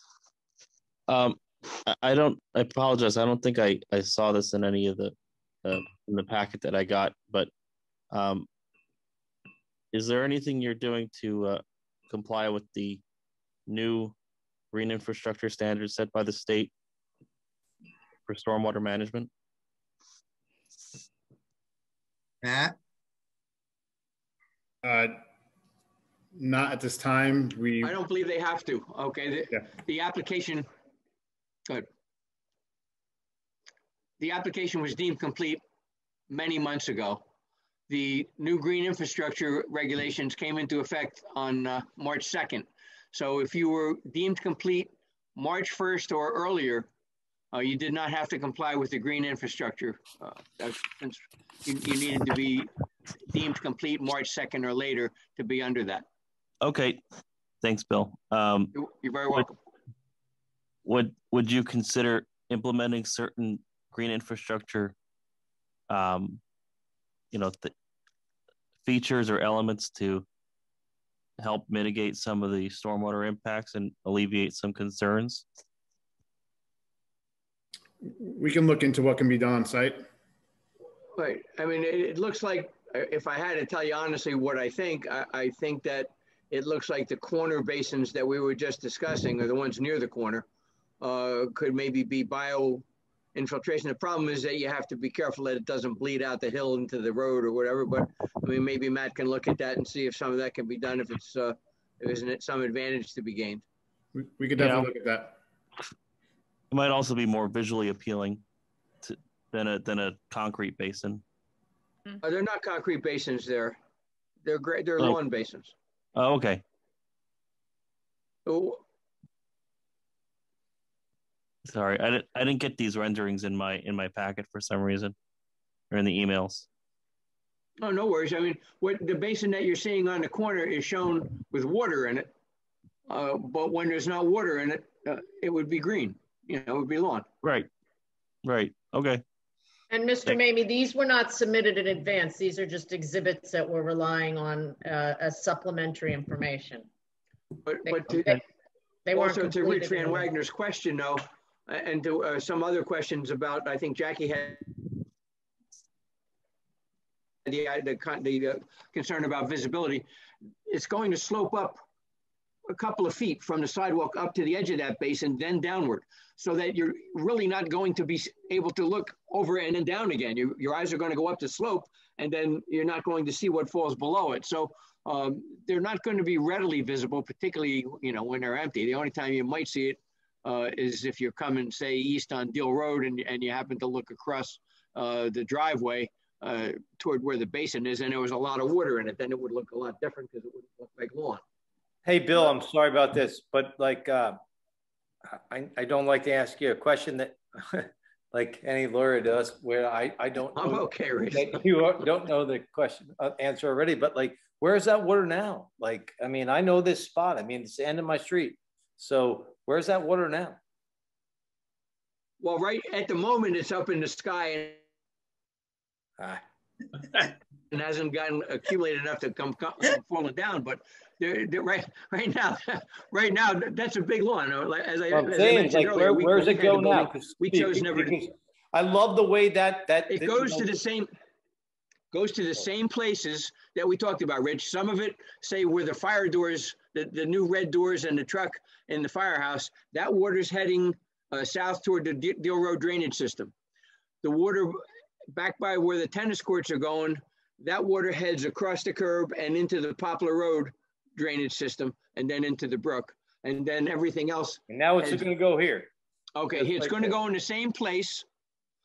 It's going to go at slower rate for a longer time, so that storm drain systems are typically designed to carry rates of flow.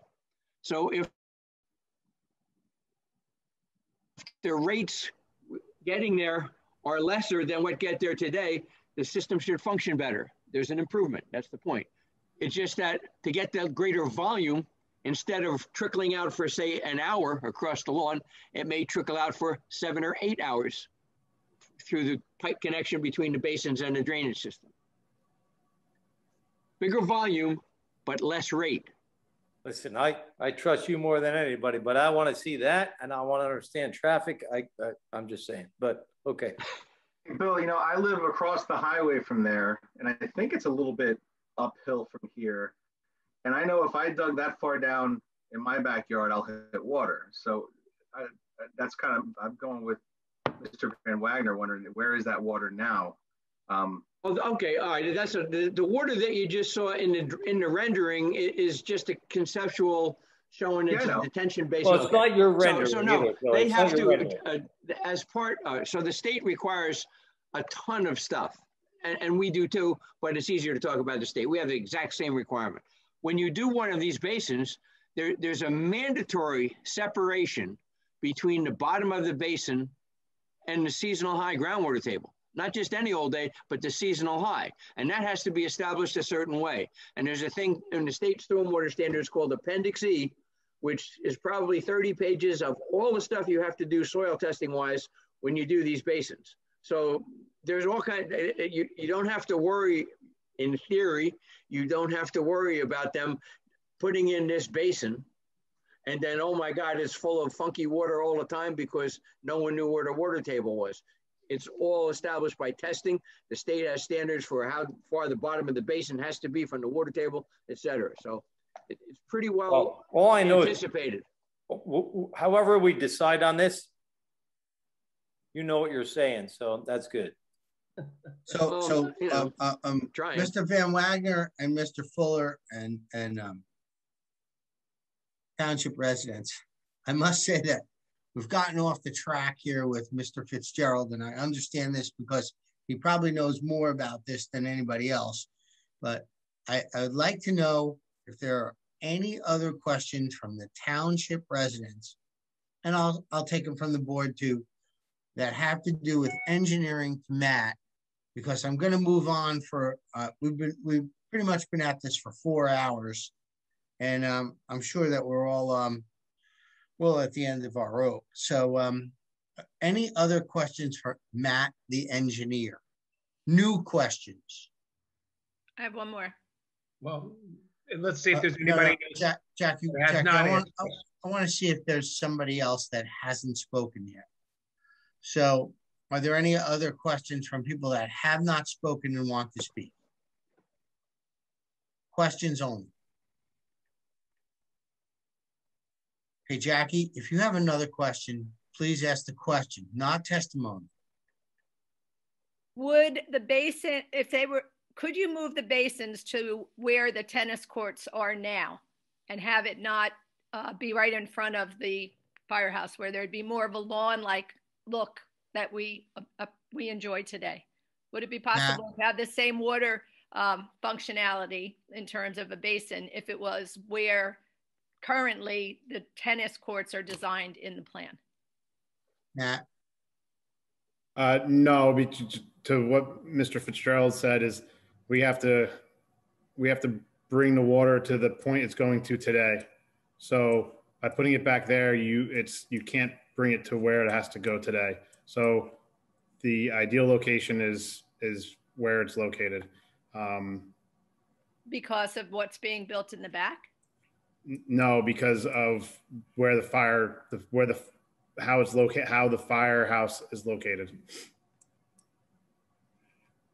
And the firehouse can't be built on the same mound where the house sits so majestically there. Why can't the firehouse? Jackie. Why can't the firehouse be built on the mound? Jackie, you're testifying, please. No, I'm asking. I know. I let into I want a question. Why can't the firehouse be built on the same hill that the house currently sits on?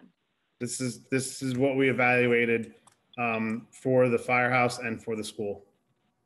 But you evaluated in terms of engineering, it doesn't work. You're saying engineering wise, it doesn't work, or design wise? For what the needs of both uses were, so no. No what? So it doesn't work. Because of design or because of engineering purposes? It's what is warranted. The firehouse is getting a bigger firehouse and for what they need. And this was the layout that we developed. I guess my question is but I don't know if you're answering my question. Is it for design purposes or is it because of engineering and water? Well, they're both the same. They're not necessarily the same. Thank you.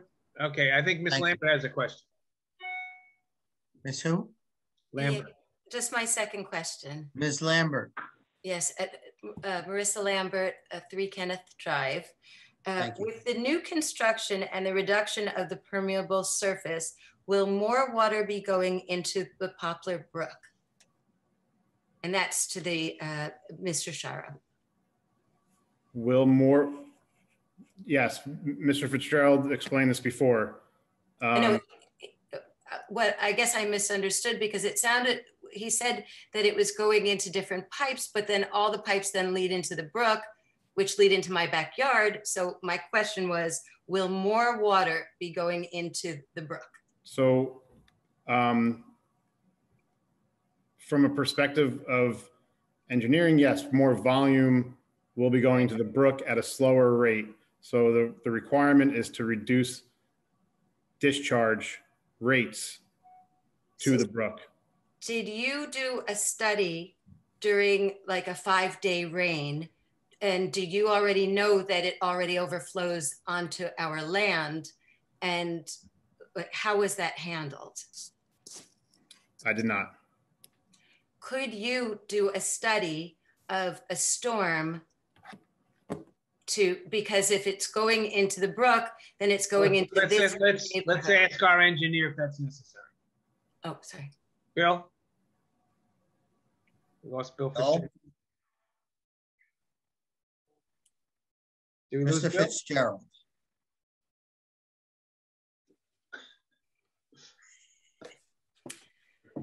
Bill has had extreme difficulties in his internet connection, so he may have been popped off again.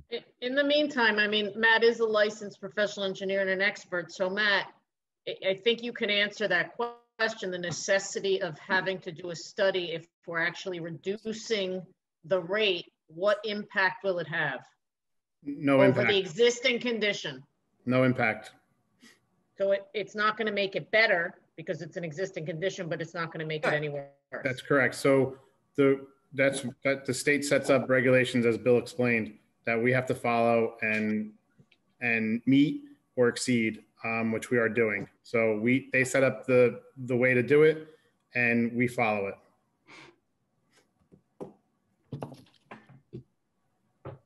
Okay, that was my question. Thank you. Henry?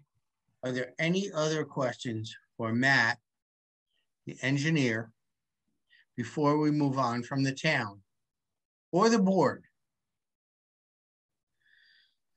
Will Matt come back if we have more questions for him? Will Jennifer agree to that? I don't have any idea. She has no obligation to. If you have questions, you need to ask it tonight. You know, I intend to close the public portion as it relates to Matt, unless, of course, a new issue comes up and he has to offer additional affirmative testimony. Okay. Henry, I will tell you right now, I have no further questions for Matt. Okay. Does anyone else from the board have questions for Matt? Does anyone else from the public have questions for Matt? Okay, we're going to move on. It's 10:02. I'm going to give this about another half an hour. I would suggest, up to you, Jennifer. I think we want to hear from the fire. Yeah, that's a good idea. I think before, because architecture is going to be a little lengthy, and certainly the traffic is going to be lengthy. But I think there's important questions to be asked of Mr. Flanagan. Certainly. He's the most benefit out of this. At the board's pleasure, I would ask Mr. Flanagan. Mr. Flanagan, are you still with us? Yes, sir. Sorry, I'm keeping you up. Chairman Shapiga want to maybe carry this to another night? Are we going like too long? No, I'm not. I'm going to go another half an hour or so, because we can go to 10:30, and we can go to 11 o'clock. Even though you started at 6 o'clock tonight? Sure. Mr. Jung, you're out of order. Okay, the chairman can run the meeting. I'm not a lawyer. I could be out of order. I What time did you start? You're out of order. There's questions now from the board to Craig Flanagan.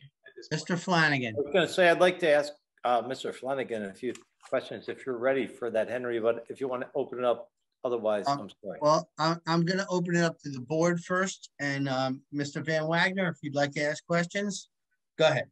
Okay. So first of all, these questions are going to be hard because I love Craig, and he's an incredible public servant, and I've known him for a long time. But I need to ask him what's going on with your current situation there that you need to move it over. So basically, in a very simple way, our neighbor since 1986 approached us and said, you know, we're in between them. And if they made a proposal that we thought was valid, we thought that was fair, and the board agreed to it. Understood.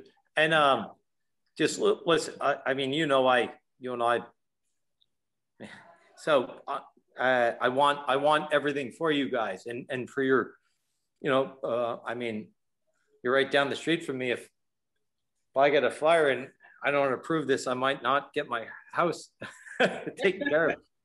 I'm kidding, but what I mean is, so the facilities, how are they where you're at? Like, give us a little idea, and then like what might become of the next thing you're looking at, All right. Just for us. Sure. So right now, the building as it stands, as you heard, we were going to do a $300,000 renovation on the parking lot because driving past, you can see it definitely needs some attention. Based on that alone, then we were going to start to move into the interior, the bathrooms, the kitchens, everything is stock from when it was before. And, the building as it stands is not in bad shape, but, we would definitely have to start investing some big money into it within the next 10 years. Obviously, a $300,000 parking lot project would definitely have to be put back into a referendum should this not go through. And then we would move on to at least another 100 or so for the bathrooms in the kitchen. Yeah, but it seems like you got a good spot there. I mean, you're set back pretty good. We're very happy where we are. So, yeah. And you're owned, like you own it. We own it. The board owns it. Yes, the taxpayer. So then what will happen with the swap or? Yeah, so what'll happen now is once the new building is done, if this is approved, we will take ownership of that new building, and then through deed, we will, trade properties.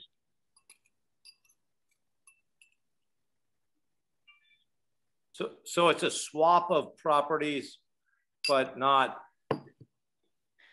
In other words, you'll swap the properties, but you'll still own your parcel when they. 100%. 100%. Yep. And okay, I'm sorry, Henry, I'm done. Okay. Are you allowed to ask him? Thank you, Craig. You're welcome. Just one thing. We all know how important this fire department is up here. We're on the west side of town, so this is important to have this fire department wherever it is. So if you have another question for Craig, Board members first. Board members. I have a question, Mr. Chairman. Yes, sir. Hello, Chief. How are you tonight? Good, sir. How are you? Good. Beautiful looking building. Question, just two quick questions. Is that a complete drive-through building? Yes. You can drive a truck through one end and out the other? Yes. And you'll be sharing it with EMS? Yes, sir.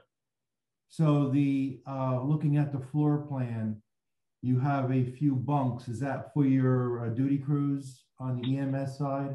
Yes, sir.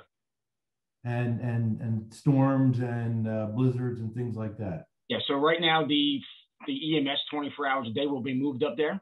Right now they're at Station 2 upstairs in the old meeting room.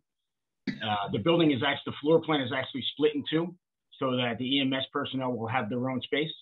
And the fire department will, during storms and should they have to sleep at the building, they'll be entering off of the bay from a different hallway so that there's no merge between the two. Very nice. And will you have a complete generator system in the building? Yes, sir. So everything as it stands right now has to be part of our agreement, has to be brought over to the new building. We're going to upgrade a little bit because the existing building has the generator inside. This will be outside and external, and it'll also run the entire building. Gotcha. Very nice. That's all the questions I have for you, Chief. Thank you. Thank you, sir. Any other questions from the board?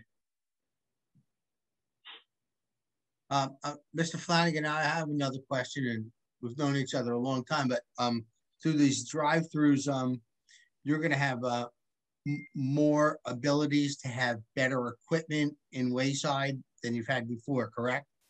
So currently we have one engine and our tower ladders up there with the spare ambulance. All three ambulances will be up there once this happens, even though we only have one crew with one ambulance. And we're still going to maintain the two existing that we have. And down the road, should there be a new purchase, there may be another apparatus there. But for our manpower that we have right now, those two pieces meet those needs. And I just want to make something clear because I asked this question before. When the alarm goes off and there's 18 parking spaces, you have enough up there to get those trucks out and ambulances or whatever else you have, apparatus you have, correct? Yes, sir. Yes. So statistically, on an average call, we have probably anywhere between 4 and 5 cars. Should we get those larger incidents, of course, we have more people, but we definitely have plenty of spots. Okay. Any other questions from the board for Mr. Flanagan? Any other questions from the board again for Mr. Flanagan? Okay. Any other questions for Mr. Flanagan from the public? Questions, please. It's Peter Junkus. I have a question. Sure. I was sworn in, if you want to. I know. Okay. Yes. Mr. Flanagan described it as a substation today. Is that correct? Yes, sir. And will its status change from substation? No, sir. So it will remain a substation? Yes. And so however it's used today, it will be no more intensive use? With the exception of 2 to 3 more vehicles, with the paid staff, EMS being there, that would probably be it. And are you meeting all the requirements today with the substation and your main station? Is there any urgency on your part for this? Should this plan not happen? No, sir. We would go on as we normally would. Yes. So it's kind of like nice to have, but not a requirement. We are working with our neighbors who suggested and offered a very nice offer to us, and we're trying to. It's a great offer. I'm happy for you. Thank you, sir. That's all. Thank you, Mr. Young. Any other questions from the public? Again, any other questions for Mr. Flanagan from the public? I have one. Who is this? Jackie Junkunst. Who? Jackie Wenzel Junkunst. Oh, I'm sorry, Jackie. Okay. Your question for Mr. Flanagan? No, I was just curious why we didn't do an even swap in terms of lot size. Why didn't you require to have what you're giving up? So right now, I'm not sure if you've ever driven through the parking lot. The back of the building is primarily our rear ramp, and that open land, correct? So I actually have driven. I drove. Well, let him answer. Jackie, let him answer your question. Okay. Well, he asked me. I'm sorry. I didn't mean to confuse you. I apologize. So if you look at that rear lot, we have no plans to use it. It's a maintenance issue every year as far as watering and monitoring. So when the offer came in that the lot size was a little smaller, and it's really just that portion, it's that rear ramp and that open land lot, the district felt that it wasn't a tremendous loss to our operation. So we agreed to it. So how much are you losing in space, you know? So off the top of my head, I don't have those exact numbers, but if I had a 1.8 to a 1.4, that would, some reason that's kind of jumping out at me. No, I guess I was just thinking if for some time, if there was ever a time we didn't have a firehouse there, you know, and Jack, something you don't else want to wanted to be testify, built. please. Excuse me? Don't I'm testify. done. We really need, I'm done. okay. Any other questions from the public? Mr. Shepherd, I have a follow-up question for Mr. Flanagan. Ms. Grimko? Craig, Yes, there's been a lot of discussion about the different size of the lot, as if that has any significance to the benefit that the fire department can give. What's the value of the new building that you're getting in addition to the lot? So what would it cost to construct if you were to construct it yourself? So on average, we were told it's probably because we fall under different rules than we do with private entity. So it's probably anywhere between 275 and 300 a square if we were to build this ourselves. Square foot. Square foot, yes, I'm sorry. Thank you. That's not including purchasing the property. Okay, so the benefit that you're getting is you're getting the corner lot with better access, plus you're getting a state-of-the-art new building that can accommodate the EMS, which it currently doesn't, all at no cost to the taxpayers. Yes, so that our current building right now, they are housed in our old meeting room. We divided it up into a couple different sections, which it works. And we also had to take over a new office and remove those folks from it because we needed a separate room should the crews be separate gender. So we had to take care of a couple of those things. So this definitely does offer some value to move forward. So in your opinion, is this a benefit to the fire district and to the township? 100%. Okay, thanks. Can I ask another question though, just to I think there are other people that have questions first. Just anyone else? Mr. Fuller trying to get in. Yeah, sorry. Fuller. I'm sorry, Mr. Fuller. I should have asked this earlier. I apologize.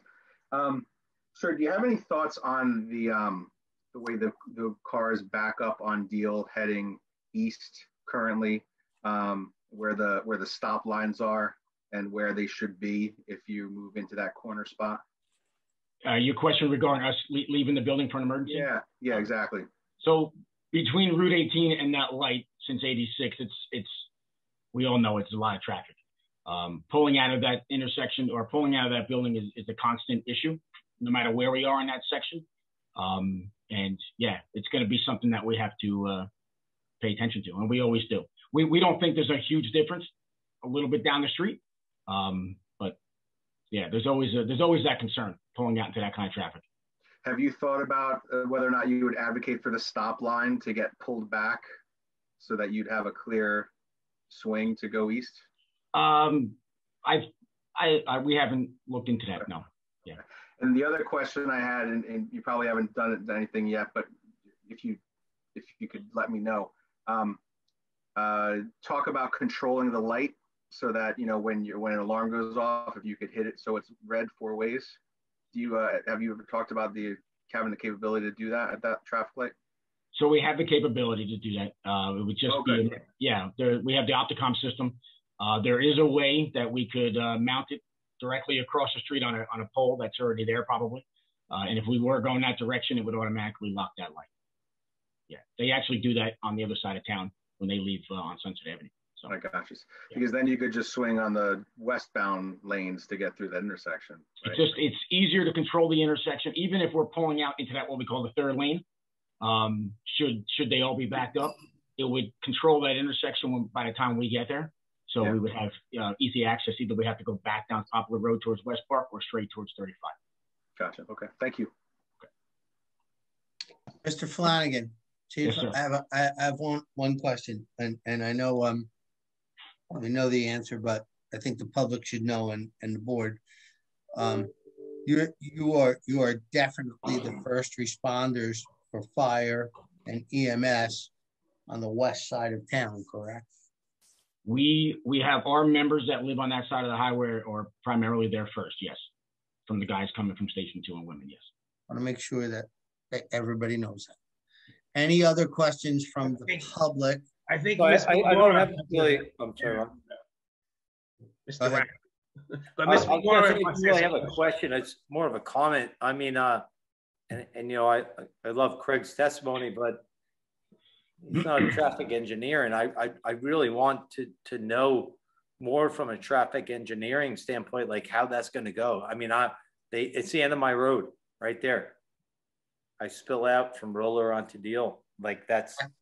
I think, Richard, I think that's got to come from the traffic engineer. Right. That's what I said. I want to hear that more. So, but I heard it from someone else. So, but it's not testimony, I'm saying. Right. No, I get you. Gotcha. Any other questions for Mr. Flanagan about the fire department on the corner of? I think Miss Mamora had her hand up. Have you? Yes, I did. With all the construction, I think just give your name for the record again. Oh, sure, Ginny Marmora. With all the construction that we've had recently, would you ever feel that you needed more equipment, and would that space give you room to build another bay? So to that example, to that question, there's one good example. So with the new construction with the multi-story buildings, whether it be Primrose Place, 777 West Park Avenue,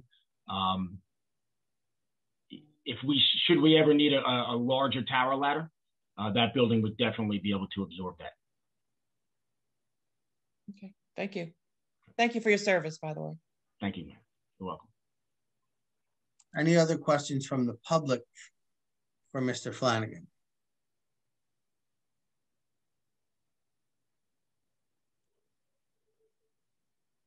Chief, I appreciate you staying with us tonight. You're welcome, sir. You might have to come back. Don't call me sir anymore, all right? Sorry. Okay, so we're at 10:20. I've been doing this since 6 o'clock. Mark, do we have to continue this until 11? Well, that was what we anticipated. Ms. Krimko, do you want to bring another witness to start some questions? Well, I have my first question is, we're not going to finish tonight. That's clear. Very. So my first question is, can we organize and it sounds like a majority of the questions are going to be for the traffic engineer who has not yet testified. And then the planner who has not yet answered. And then the planner who has not even testified yet. So correct. My question is, it would seem that we would need another special hearing in order to get this wrapped up and to offer the benefit to the public to have the opportunity to ask the questions. So by the way, okay, before you go on, by the way, I don't know if the public knows, but you pay for these special meetings quite dearly. Correct. Okay, so I don't know if the public knows that. We just don't give you a special meeting. You have to pay for it over and above what a regular meeting would cost substantially. So for the public's information. And you're requesting it's totally worth it. Not only do we pay for it, but Jennifer and the applicant. You're out of order. You're out of order. Sorry. It's an advantage to the board and to the public to get everything in one night, not piecemeal. So I just wanted the public to know that you pay for this. It's just not granted. The question becomes, Mr. Shepaga, is whether or not we can get a second hearing and a special one and in a short time frame. Well, I'm going to leave that to Mr. Kirk, okay, because he's the boss man. The answer is going to be probably not in the time frame that you would want, because we have another meeting next Thursday evening, And, you know, the board's made comments about the way that we all agreed that we were going to have meetings starting in January. You know, in order to get through these, this is the only process that we have. Is it the board's, you know, we have to come up with a couple of dates that would probably be in April in order to have another special meeting. And because we already have another meeting next week, ladies and gentlemen, on Thursday evening. I don't want to take up your entire month, you know, on zoning board issues. So I'll get with all of you. I'll get with the chairman first. We'll find some meeting nights that we can have. Well, but that's why we're trying to expedite the processes so you can get through all the issues and come to a decision. So understood. Mr. Kirk, may I ask this? And before we just, or actually it's for the board chairman. Are you posing a question or are you making a comment? No, it's cute. I'm actually posing a question to the board chairman.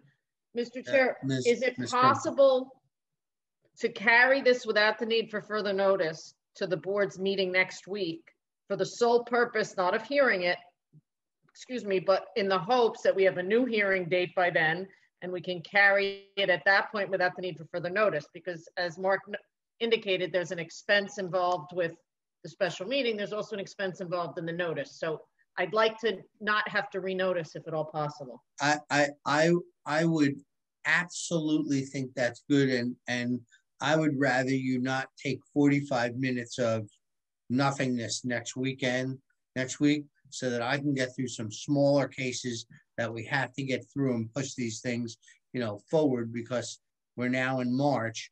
And I will communicate with Mr. Steinberg and Mr. Kirk and Amy and all the board members between now and next week, and we will come up with some dates. And let's get this tied up. We have a couple more. We have 3 more. Well, and I guess that's my next question is it worthwhile having the architect answer some questions tonight while it's fresh in everybody's mind? So you know what, Jen, I would say probably not, because I'm gassed. I'm done. But okay. I'd prefer next time maybe to be able to do it more contemporaneous, where when he has testimony, if we could ask questions. We only have one more witness. Henry. I know, and Henry, I didn't mean to go out of order with that. No, and really, I didn't want you guys to ruin my last night of vacation. No, but you know, the other thing is we don't give Ron enough credit, because you know he's sitting there behind the scenes and he's doing all this, and so like whatever he says, like he's our guy. So well, here's my question just to the board as a whole. I tried to move the meeting to 6 o'clock so we could get more time of in my mind, I'm getting old, and it's more quality time. So doing a 6 to 10 seems to be more productive than a 7 to 11. More brain power time. Well, we're at 10:30 now, so I'm going to say we could probably do this another 6 to 10, 10:30. But if Mr. Fitzgerald, Mr. Higgins, Mr.